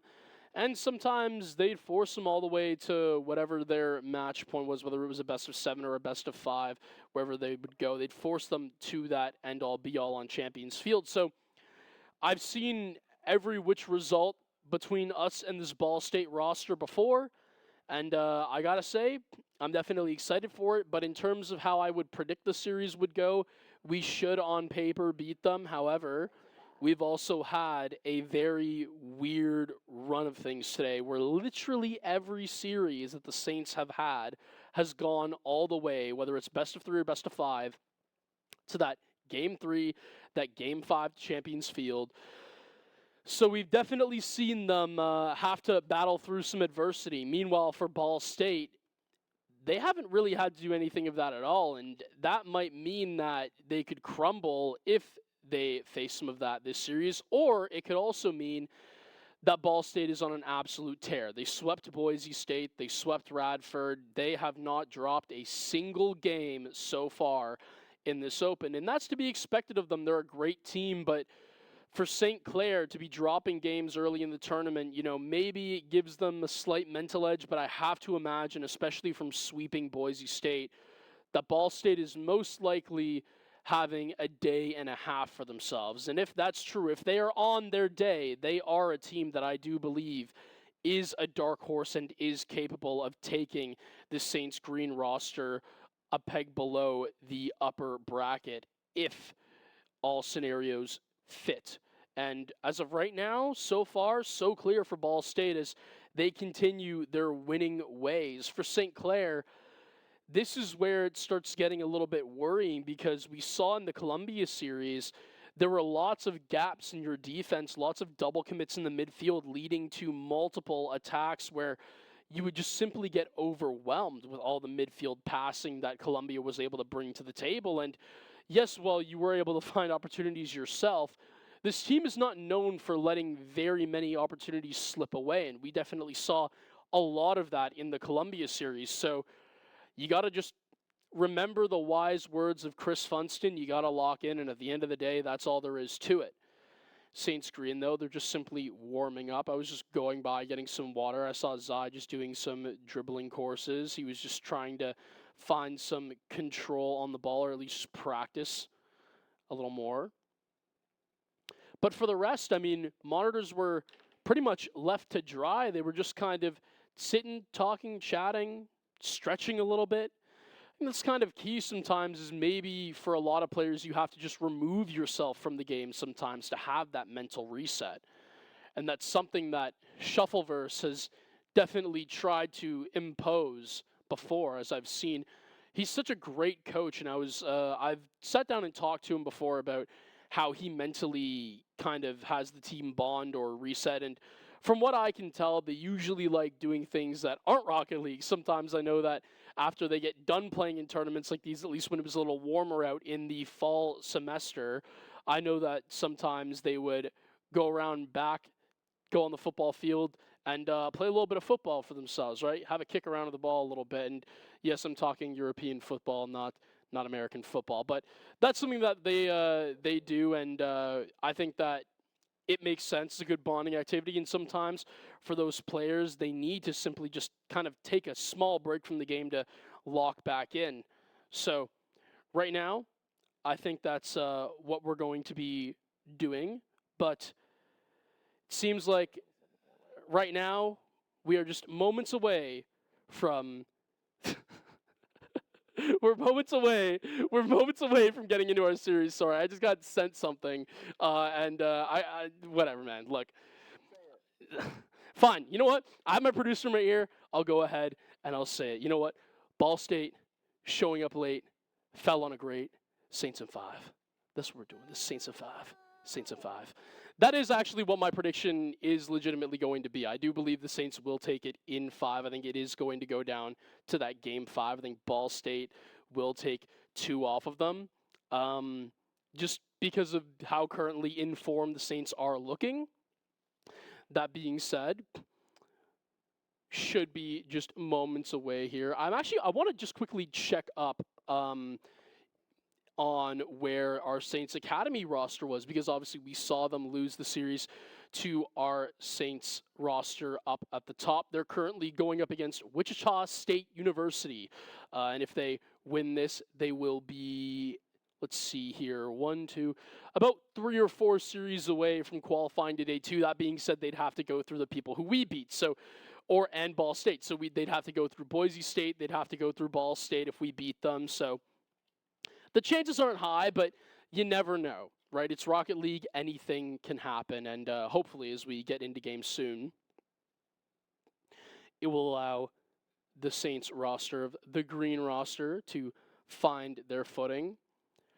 I think something that they've been doing really well is, again, just allowing Arju to have space to create, and I think Jazzy, so far, he's been my MVP for the day, because what he's done on the offense as that raging bull, that charging first man, to be able to cut rotation, find bumps, opening up passing and shooting lanes for the team, and even finish on his own when he needs to, he's been able to meet that mark.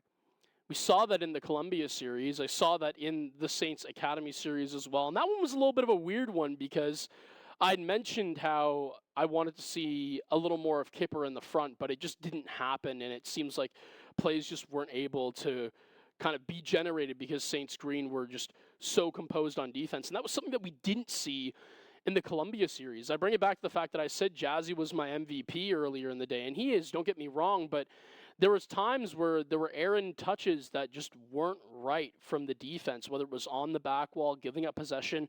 We sort of saw that early and often in those games that Columbia won, was that EU play style really showing tried and true when they don't really know where their play is going to develop.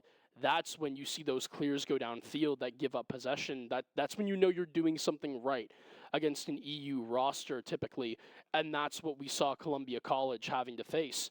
So we knew that they had a sort of a formula to deal with St. Clair. I wonder if Ball State's going to be able to figure out the same thing.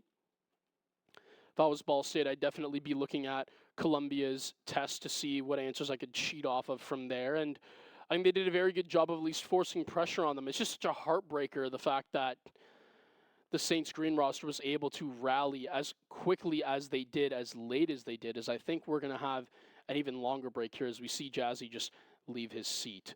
So, okay, I've just been told he's just getting water. So I believe we are actually in game. We're just waiting on him to return to start. But it's going to be Ball State. It's going to be St. Clair Saints going up in your winners final coming shortly. And I think one of the things that Ball State need to do in order to force this to Game 5 or take the series off of St. Clair is you have to make Arju, I don't want to say claustrophobic, but you can't give him space to create. And I know that sounds a lot easier said than done, but I'm talking off the sidewall. Let's make sure we don't allow him to take boost and rotation as often. Let's send demos out for him on defense. Let's keep Arju away as much as the ball from as possible, because when you give the guy time, we saw what happens, right? He can also utilize the air dribbling to create time in order to generate shots. We saw that actually in the game-tying goal versus Columbia. We saw him just kind of wavering there in that midfield, waiting for Jazz to create the opening so then Arju could come through and find the centering slot. He did so very well. Another play I want to break out is when Arju was just kind of having a little bit of an air dribble, and instead of playing to his own strength of just being on ball, he instead takes it off the ceiling and waits and actually baits the defender's touch to just pop the ball into the air. And what that did was, since Jazzy and Zai were just in the offensive side of the field, they were able to have the time to rotate back without the worry of having to play shadow defense, and they were allowed to grab that back boost to get ready for the long clears. And that's something that St. Clair, they've shown that they can do effectively, but when they don't, it then becomes any man's game. First one to the ball, panic ensues. That's something that I want to see a little less of, obviously, for St. Clair, because I'm a St. Clair fan. And I think that St. Clair, they just need to simply have more composure when rotating back. And I've seen this before, actually, in even prior CRL matches. I've highlighted a series that I saw against Durham quite a long time ago now. I believe it would have been the Open 2 that I would have been commentating, yes. And this is kind of a common error that if I was to pick out anything that Saints Green do wrong, it would be that. It would be their game on transition when they're going back to defense is a little bit weak sometimes. There can be holes that can be picked and poked and prodded at, and Columbia did a really good job of that. We'll see if Ball State has the means to answer back, and I would really trust the roster of Wova, Guh, and Oath to be able to do just that. These guys have been in the scene for a long time, and I think I'm, very certain, as they've been 3 veterans here. They know how to play around that, and I've seen them take down Giants and play against Giants in even this earlier season. We saw them get those 5th to 6th place finishes in Open 1 and 2. They had to beat people to get there, obviously, but I mean bigger names. So, again, they're no stranger to these tough games. And it seems like we'll have to wait just a little bit longer, as I'm getting the word that Ball State just simply had to restart one of their PCs. So just when we think we're going in, Rocket League doesn't throw us a bone, and now we have to wait for a little bit longer. But it's okay.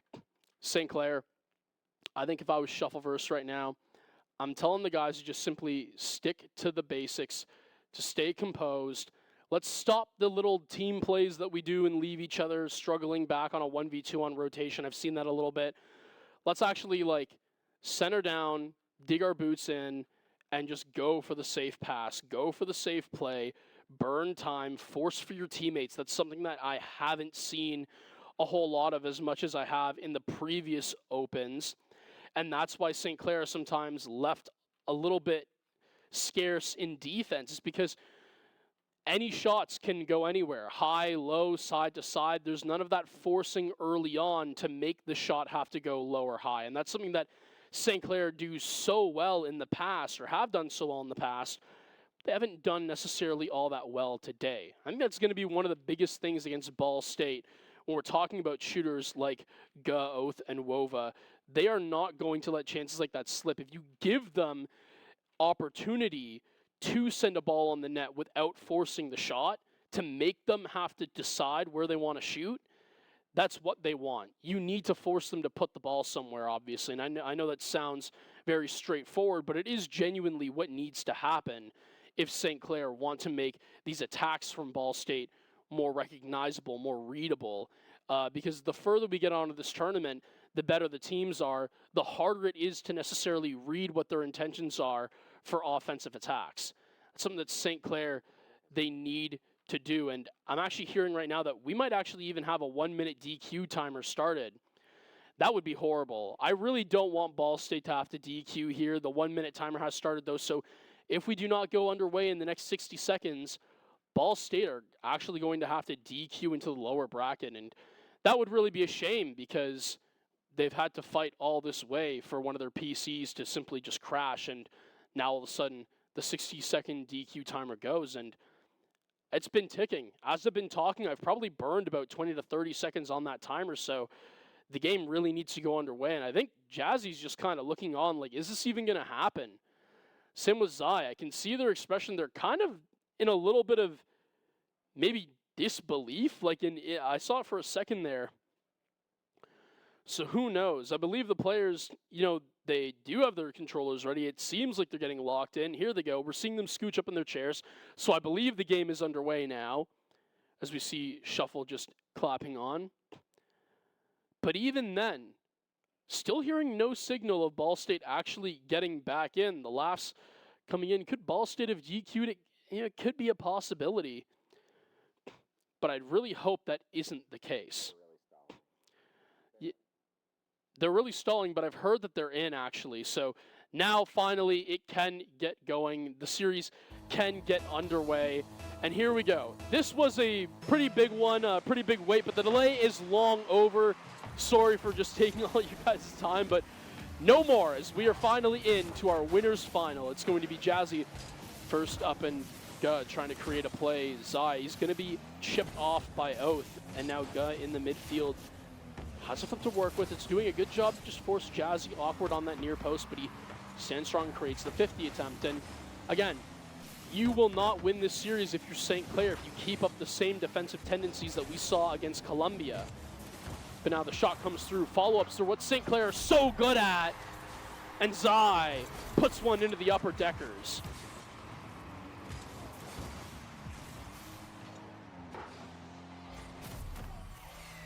Yeah, it's just Oath. He's not able to get to that squishy save in time, and it's really unfortunate, but they open up the scoring early. St. Clair, they finally get on the board. It's been a long wait, but it's all good. This is finally over, but just as soon as they strike, Wova and Ball State, they respond right back with a counterpunch. Off the kickoff, Guh had a beautiful pass. Wova was already weaving it through the defense. He gets through one, and he's able to find the gap. Slots it home. Saints defender on the back post. I believe it was Arju, not able to find the clear in time. Fake kickoff goes Arju, and now that's going to leave up to the sidewall, but Oath, he's read this one out. So St. Clair, they're going to have to reposition. The pass goes midfield, but Wova, again, just being the answer in the midfield to the Saints' pressure.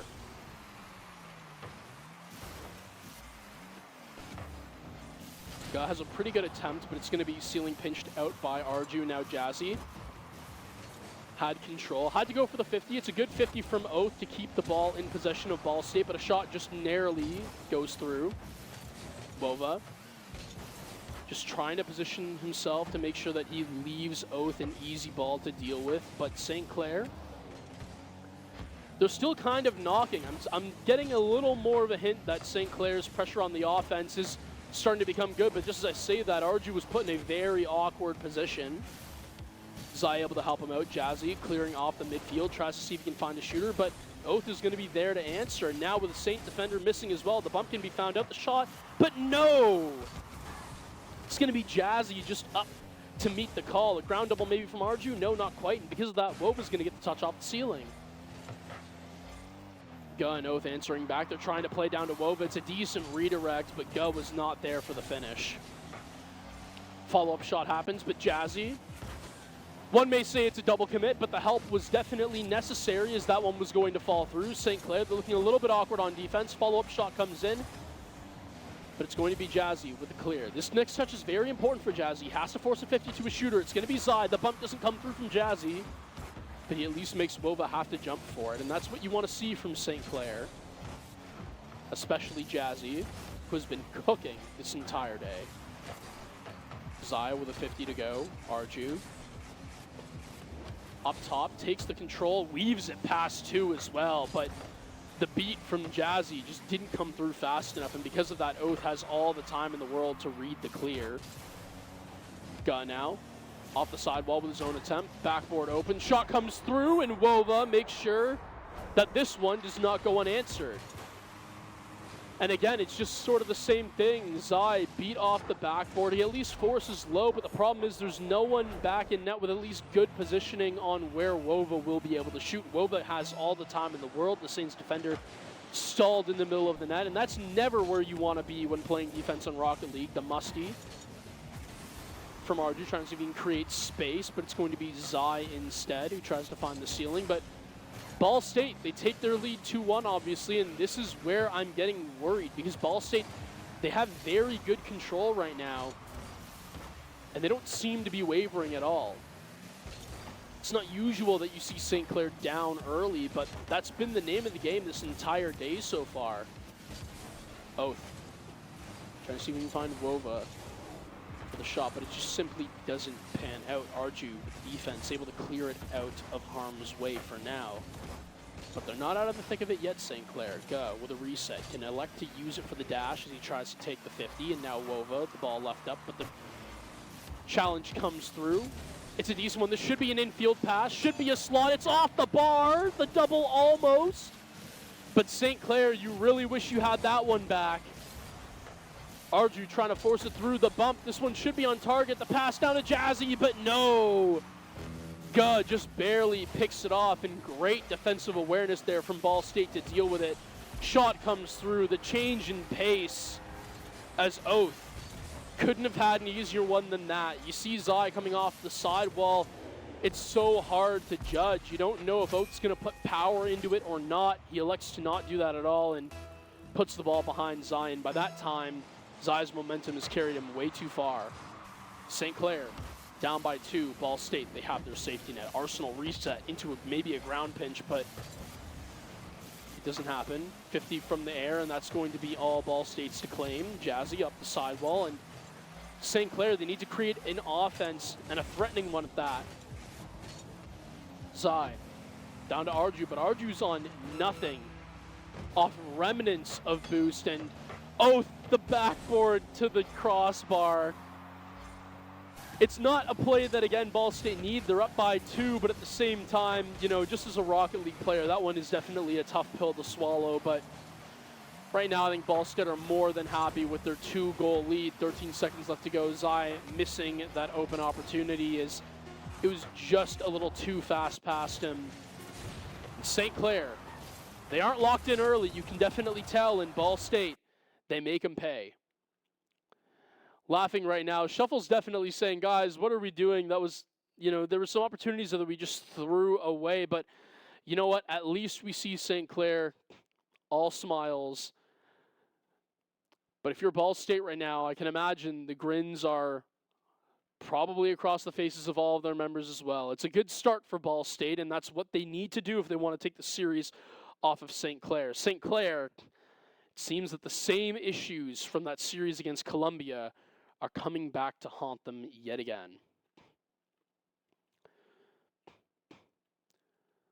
Comms are so important in a game like Rocket League, as we just see Arju's just trying to talk to the opposite team members, just trying to see if maybe there's something that they've noticed in Ball State that they can exploit for Game 2. Seems that all members are very locked in at least, but it seems like just maybe jokes around the table could be that as well, just trying to mentally de-stress. Oh, I was going to say, I've actually had it confirmed to my producer right now. They're laughing at Gold playing. So whether Gold's selling the series or whatnot, there you go. So anyway, we have right now the series of Ball State left to go. Game 2, here we go as it all starts in. St. Clair, they need to find a response. How will they do it? That is the question. Another one is who will provide those answers. Is Jazzy. He's been the one so far today that's been able to do so. But Ball State, they still look good. I love that I'm seeing these demos coming out from them. Look at how quickly they're getting back to the ball. They're almost beating St. Clair to it. That's something that you don't see very often, even among some of the top CRL teams. St. Clair on offense are one of the fastest paced teams in the entirety of CRL.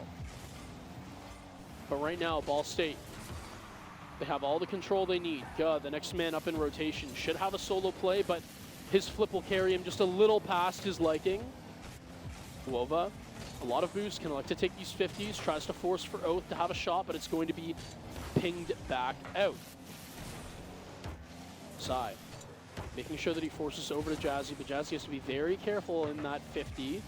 If left alone, it would have been Arju in the back, but now Jazzy up to the ceiling, can't beat with 0 boost. And St. Clair, look at who's in their backfield. The answer is absolutely nobody right now. They're fully extended up, and a long clear right now could be their undoing, but judging that Ball State doesn't have the boost other than Oath, it doesn't seem like anything too threatening, as it will alleviate time and pressure for St. Clair to make that play.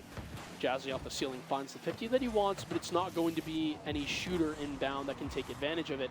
Zai, off of Arju's pass. That was a very close one. Arju, it was almost tiki-taka, 1-2-1 play, but it didn't come through. And St. Clair, they'll just have to settle for having to try to start another one. Arju, the demo comes out as well from Jazzy. It's a decent attempt, but Zai not able to follow up, and because of that, it's going to be Jazzy left all alone, and he deals with the save, but how much longer can St. Clair stretch? How thinly can they provide themselves? Because this was another follow-up shot that we just saw Ball State have on net, and it seems like their shots come through in numbers, and that's something that St. Clair hasn't been able to deal with well.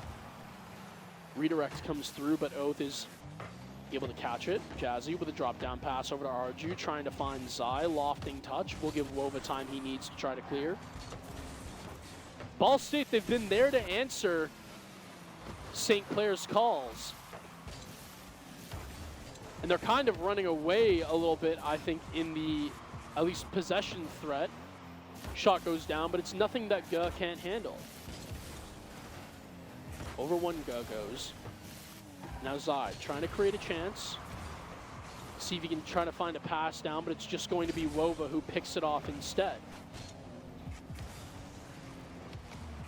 Arju has time to try to generate a play, but it's going to be Zai who just pulls off. Jazzy with a misread off the bang, but it doesn't necessarily matter because Arju's back to get rid of it. But in my opinion, I actually think that Ball State have looked the better team in this game so far. That's kind of it. Well, it's not kind of. It's very threatening for St. Clair because Ball State, you wouldn't think of them being the favorites in this matchup, but it's just got to be a rough day for the Saints or something because they definitely are not looking themselves, at least on defense. Jazzy almost bumped out, but it's going to be Zai who just controls. And Arju, he's going to leave him for an open lane. But it's a long and errant touch, and it's just going to give up possession. Not something usually you see from the Saints screen roster, but it's becoming more of a theme as time goes on. Wova trying to center out to Gun. He does so just well. A great 50 from Zion. That one, I believe, was actually drifting to a dangerous position, but dealt with from Ball State.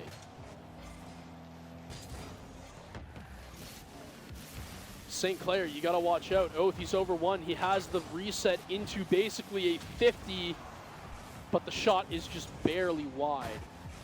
And now St. Clair, they're moving down with numbers. The 50 comes through, but it's a great job from Oath to send Zai. And because of that, Guh has a touch over one. The backboard, the shot, it's off, barely. The backflip to try to reestablish a lane, but that bar just ever so singing beautifully for St. Clair. But right now, 14 seconds left to go in the Saints. They can't just hang in here on defense or else they will eventually concede within these 9 seconds. They need to find a clear, and there we go. Arju's found just that, and that's just enough room to breathe for St. Clair. They elect to keep this one up. Arju with the pop-up. If you're Ball State right now, you're just trying to ground because your boost numbers are not higher than that of St. Clair's. Guh does a great job to utilize the back of his car to do just that. But I'm going to say it right now, if Ball State go up 2-0, I do not see St. Clair winning this series. This overtime is basically the series, in my opinion, for St. Clair. You need to win this game.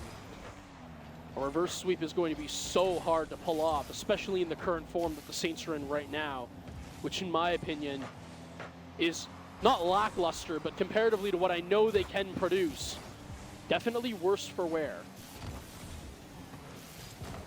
Oath tries to find the centering touch, but it's going to be left down for Wova. A good play to use the underbelly of his car to even just get it below a Saints player and then to 50 as well.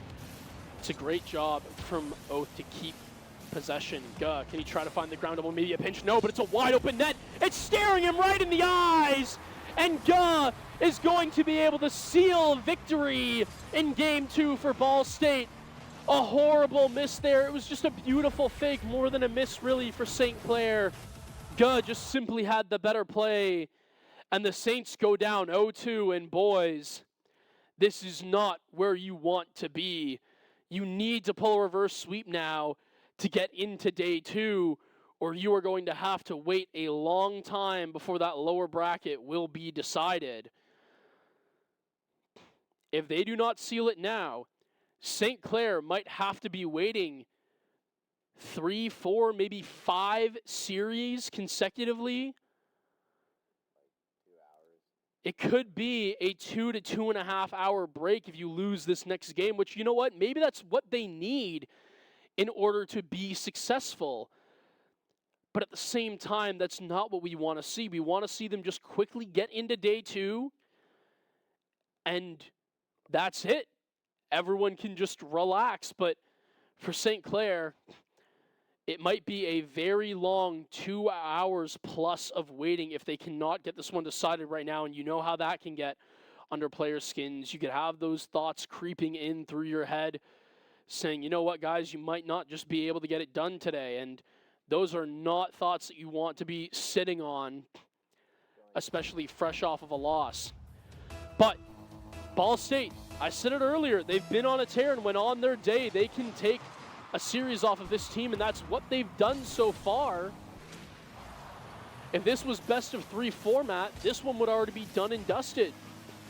Best of 5, the only one that saves St. Clair, and right now, they need to get their heads into this matchup. I'm going to go ahead and say it right now, I do not think they are going to win, because Ball State, I think they've done too much. But St. Clair, reverse sweep, you know, it's not impossible. It's just based on what I'm seeing, there's almost no signs of life in them.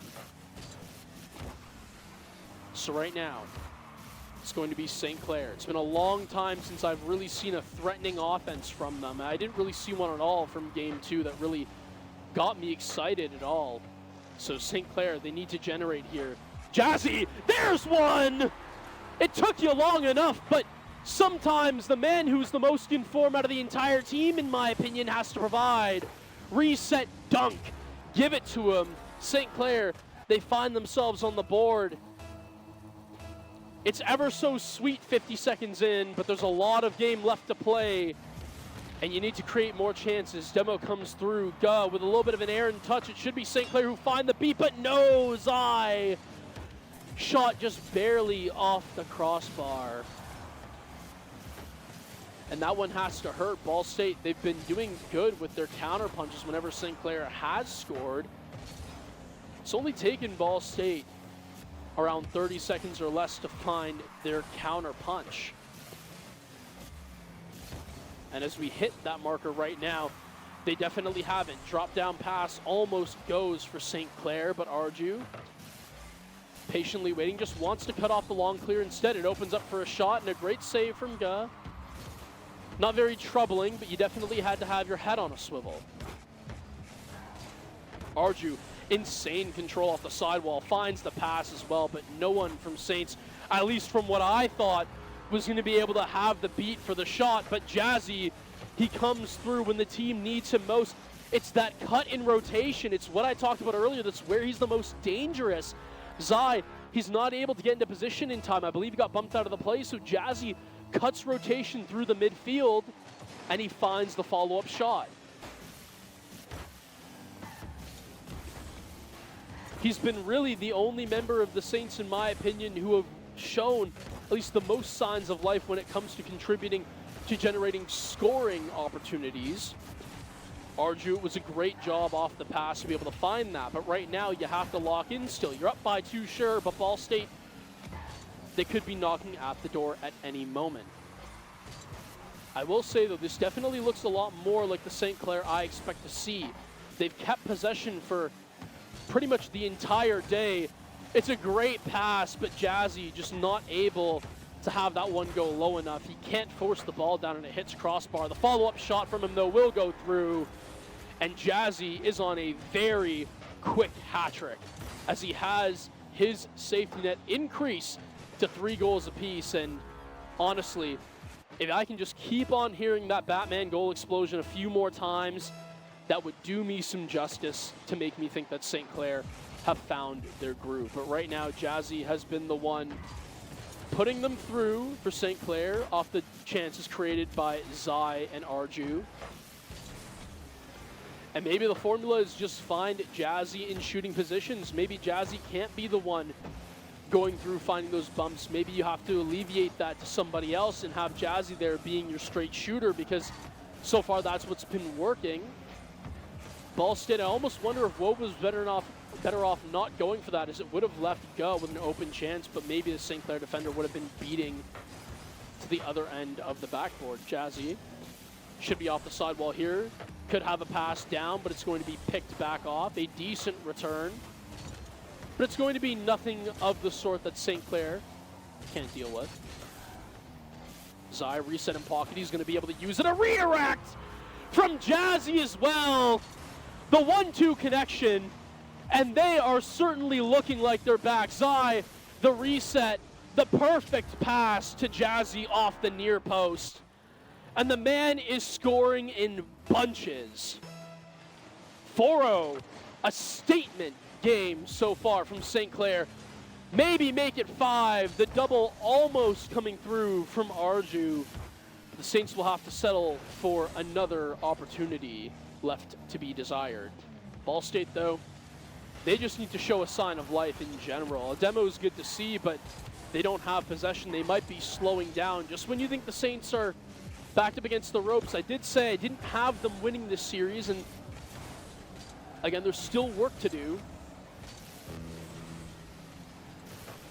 But it's almost like the pressure, if anything, could also be tilted back onto Ball State if you give St. Clair momentum. If you give them one game, that's fine, but if St. Clair take game 4, you almost wonder if you've maybe just left it too long. You didn't put the final nail in the coffin soon enough, and you gave St. Clair too much momentum to work off of. That being said, this game is still going through, but oh my God. If there's a team play going on, Jazzy has the finishing move on it, but look at the pass from Zai. The Verstaland connection has been all St. Clair needs. Usually it's Arju setting up and creating those chances, and we've seen that once so far this game, but Zai has really stepped up and become the maestro when it comes to making these passing plays, and Jazzy has been the finisher. St. Clair up 5 with 20 left. Put it down, book it. If the Saints are going to win this, it will be Saints in 5. Ball State, you're wondering, has this been enough for St. Clair to climb back into things? Ball State, that's very important. They at least find something to work off of, as St. Clair will not be keeping their clean sheet. So at least Ball State has goal momentum heading into game 4. But at the end of the day, St. Clair, they will be your victors, and they find themselves finally on the series board after 2. Not the way I would have expected them to have it happen, but you got to give credit to Ball State. St. Clair, they've done good to climb into the series, but they need to equalize, and if they don't, they will have a long break ahead of them.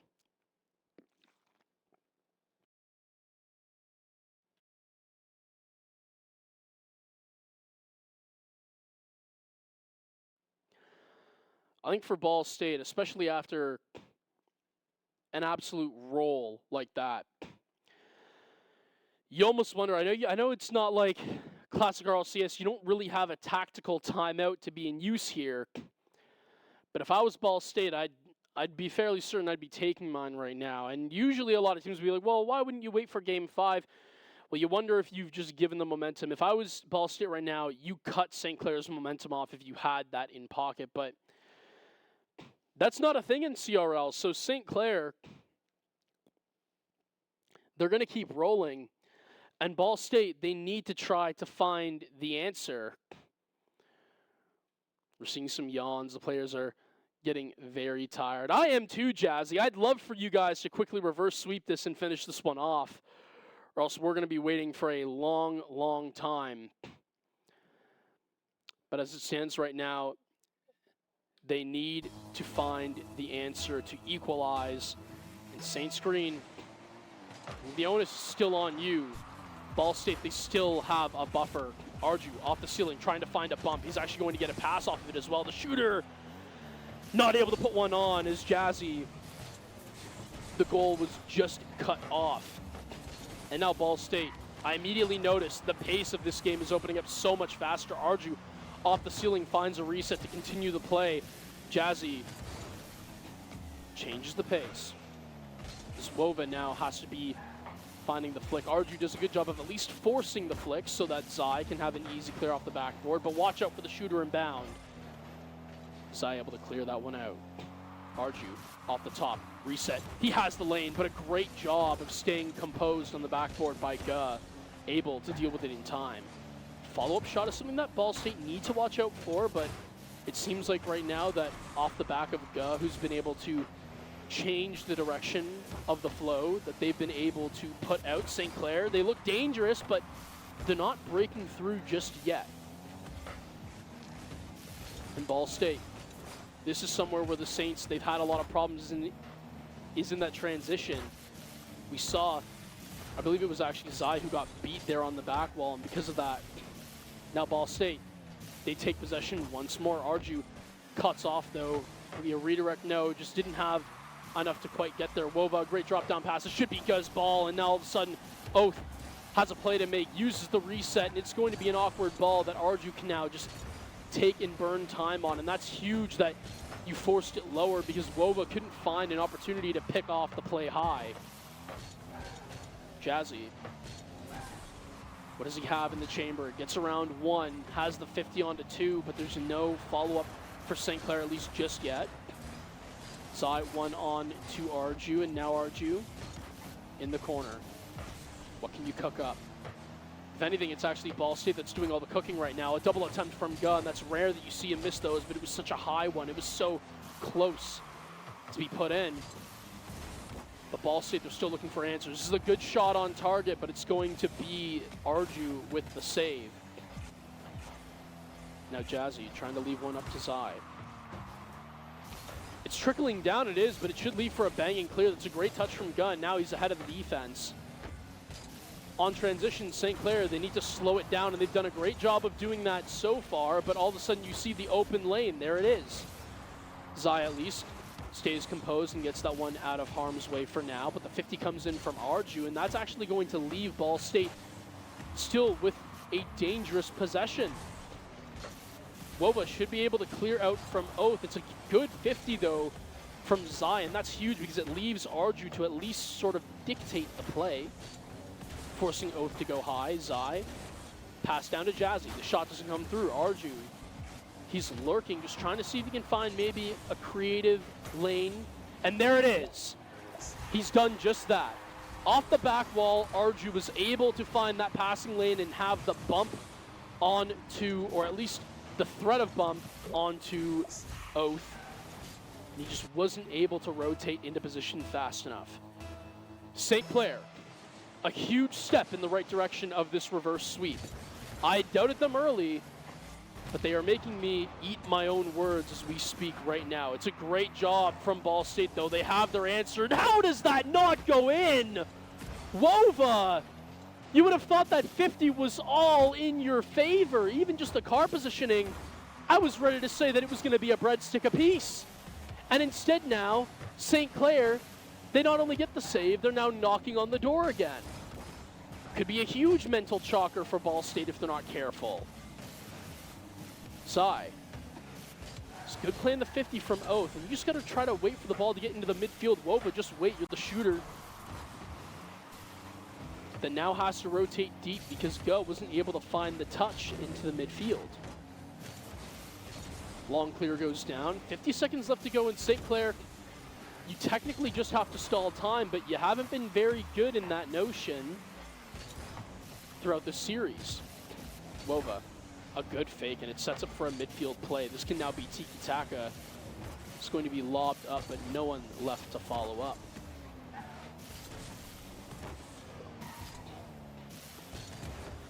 Arju, you just got to be careful, St. Clair does.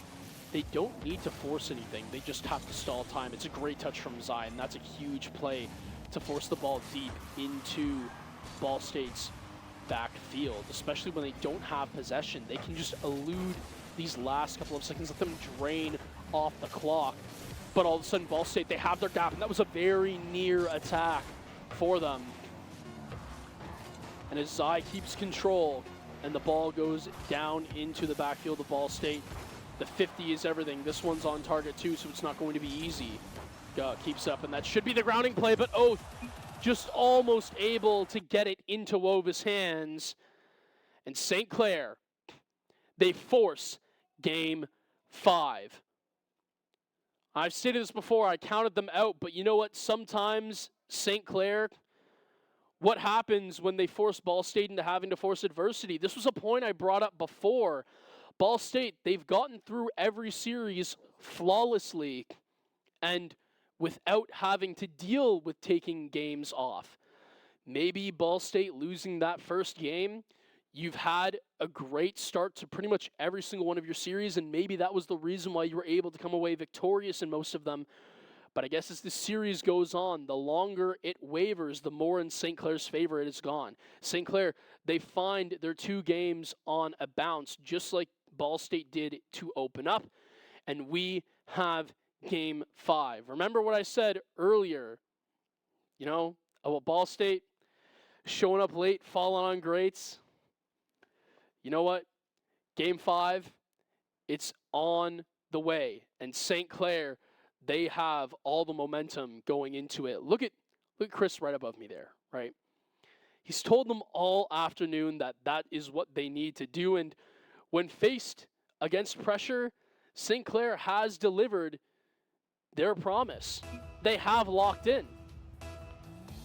Who's that mysterious guy, is what Zai points out, as I'm sure he's talking about Mr. Chris Funston. But Saints, they need to answer back, and they need to answer quick, and they've done just that. And you know what? Immediately, I don't necessarily want to call it 8 seconds in, but that is huge for St. Clair, not only mentally, but for Ball State as well, because Ball State, they've done so much work to get them on a match point, and they've slowly just lost St. Clair as the series goes on, and St. Clair answering early off kickoff. There's nothing worse to deal with if you are Ball State. So right now, the pressure's on you. You've let this series get this far. St. Clair, they shouldn't have even been allowed to dive back down this deep to pull it from the depths, but you've allowed them to. And now, all of a sudden, St. Clair, they could find that reverse sweep. They're one step of the way there already, and Jazzy trying to create offensive pressure. Zai should have the beat. This one should be a goal, but it's off the sidebar. And Ball State, they survive just enough to see them not have to battle through a safety net of 2. In fact, I was going to say they may create their own. Where's the follow-up shot? It was down by Gunn. Now Arju, the pacing, St. Clair, that's really been what it's been all about these past 2 games. St. Clair on the offense, they've really turned up the pace to 10. And Ball State, they just haven't been able to stick around with them. Offensively, they were really showing not a lot of signs of life in that last game. And St. Clair, that was how their game ender came. It was with Jazzy having that double dunk, and it was early as well, I believe just about 20 seconds in, maybe even less. St. Clair, they followed the same formula as they did last game, and if that was to say anything about history, then that means we would win. There's still a lot of game left to be played, though. But Ball State, they need to start throwing stuff at them. They need to start having offenses that generate troubling chances for St. Clair to deal with. But right now, St. Clair have officially unlocked their back as Zai has the pass. Arju with the finish. And it seems that right now, in 3 minutes left to go, St. Clair, they're very close to ending this one. But oh man, am I going to have a lot to talk about in the interview with Shuffleverse, even if they do. There's been gaps. There's been, troubles that St. Clair have had so far defensively, and they're still showing that they can have those in this series. But as of the last 2 games, it's definitely been cut down on a whole lot more. Follow-up shot can come through potentially if Zai can find a touch off the pass. It's actually just going to drift by the Ball State defender on the backboard. And that is absolutely jarring from Wova. It's a shame to see, but you just need to have the clear. Zai has the read anyway. And St. Clair, I'm officially going to call it, barring a miracle, even with half a game left to go, unless Ball State starts showing signs of life, this one's going to be wraps. St. Clair, they've just gotten away with too much in the midfield. There's been no one challenging them early. Ball State, they've let plays develop too far. And St. Clair have a safety net of 3. I just don't see Ball State scoring 3 times without St. Clair at least putting another one back up with 2 minutes left to go. They're just the hardest team in the CRL to do that against, in my opinion. And when they get on a momentum, when they get on a wave, very much as all of our varsity teams here, it's really a common occurrence from this school, they usually run away with it. But there we go. There's the signs of life that Ball State need. Look at this right now from Oath. He's going to be the center man who at least tracks those defenders, and the rest is left up to him. He takes the 50s from both, baits out one and has the other. It's a good hero play from Guh, but there's not a doubt in my mind that St. Clair are going to just straight up allow you to take the next 2 in your favor. Crazier things have happened though. Guh with a great pass down, and all of a sudden, there we go, Ball State. Now they're showing signs of life. The drop down pass, no, Guh, I would have thought you would have had to finish there. Tried to find the pass back up to Oath, and maybe he just wasn't ready to shoot. He was on 0 boost. The reset as well, but it gets saved back out. Oath with another touch, I believe, has maybe a reset. No, did not, so he has to play it down to Wova, and that's unfortunate. The pass down the midfield, and now Zai on ball can take it over 1, and this is just to delay time. 53 seconds left to go, and now Ball State. You have to throw everything at them. It doesn't matter whether you triple commit. You could lose 3-1, you could lose 10-1. It does not matter. The result will still be the same. The Saints on transition. Arju, he's back in time. And with an open net staring in front of them, Jazzy is going to put the nail in the coffin. St. Clair, they pull off what I did not believe, judging by their current form, as I saw them down 2 games, where you're going to be able to pull off. But they find their reverse sweep. I can cast or curse it all I want. 30 seconds left to go. There is no shot that St. Clair just allow Ball State to climb into this one. 20 seconds. And right now, St. Clair, they just need to delay time. This is a great job from Zai. He's left it. Jazzy, he's a little bit awkward. But 15 seconds left to go, and it is going to be nigh impossible. Even if Ball State found that goal there, I just completely doubt that they'd be able to ride with 7 seconds left. Even then, 2 goals, you're judging at 2 kickoffs. I just don't necessarily know if it's possible. It's a good job from Oath. Like, again, look, don't get me wrong. The game is by definition not over, but by odds, you would definitely think it is. Kickoff goes through, and as the seconds dwindle down, the second 1 second happens, and you're up by 2. That's going to be it. It doesn't matter. The save from the crossbar comes through, and even if that one went in, St. Clair, they find your reverse sweep, they end it in 5, and they take your series moving on to day 2. Good stuff from them. I mean, I gotta say, to me, it was a lot of trolling in the beginning. There's a lot I want to talk to Shuffleverse about if we get him for an interview later on, or just even to anybody, because that was certainly anything but an easy series. As Ball State, they fought tooth and nail early. They had such a good lead early on. I really did think that they were going to be able to break through, but they just weren't able to put the final nail in the coffin. As we go down the other side of the bracket, as I'm just trying to see what potentially our other school's team has been able to do. They were able to take down the academy team, by the way, was able to take down Wichita State. So right now, they're in a matchup between themselves and the Fisher Pescados. And I will say that Fisher Pescados were actually taken down in an upset against, I believe it was Southern. Let me just find it real quick. I believe it was Southeastern Oklahoma. But when I looked at the projected results from Start.gg on the Open Tournament bracket. It said that Fisher Pescados would not only beat Southeastern Oklahoma, it had them beating our academy team as well. So that will be an interesting series to follow. Hopefully, maybe a result will come in that we can update you from on the end there. But I want to just talk about my MVP of the day real quick. If I had to choose, it definitely has to be Jazzy.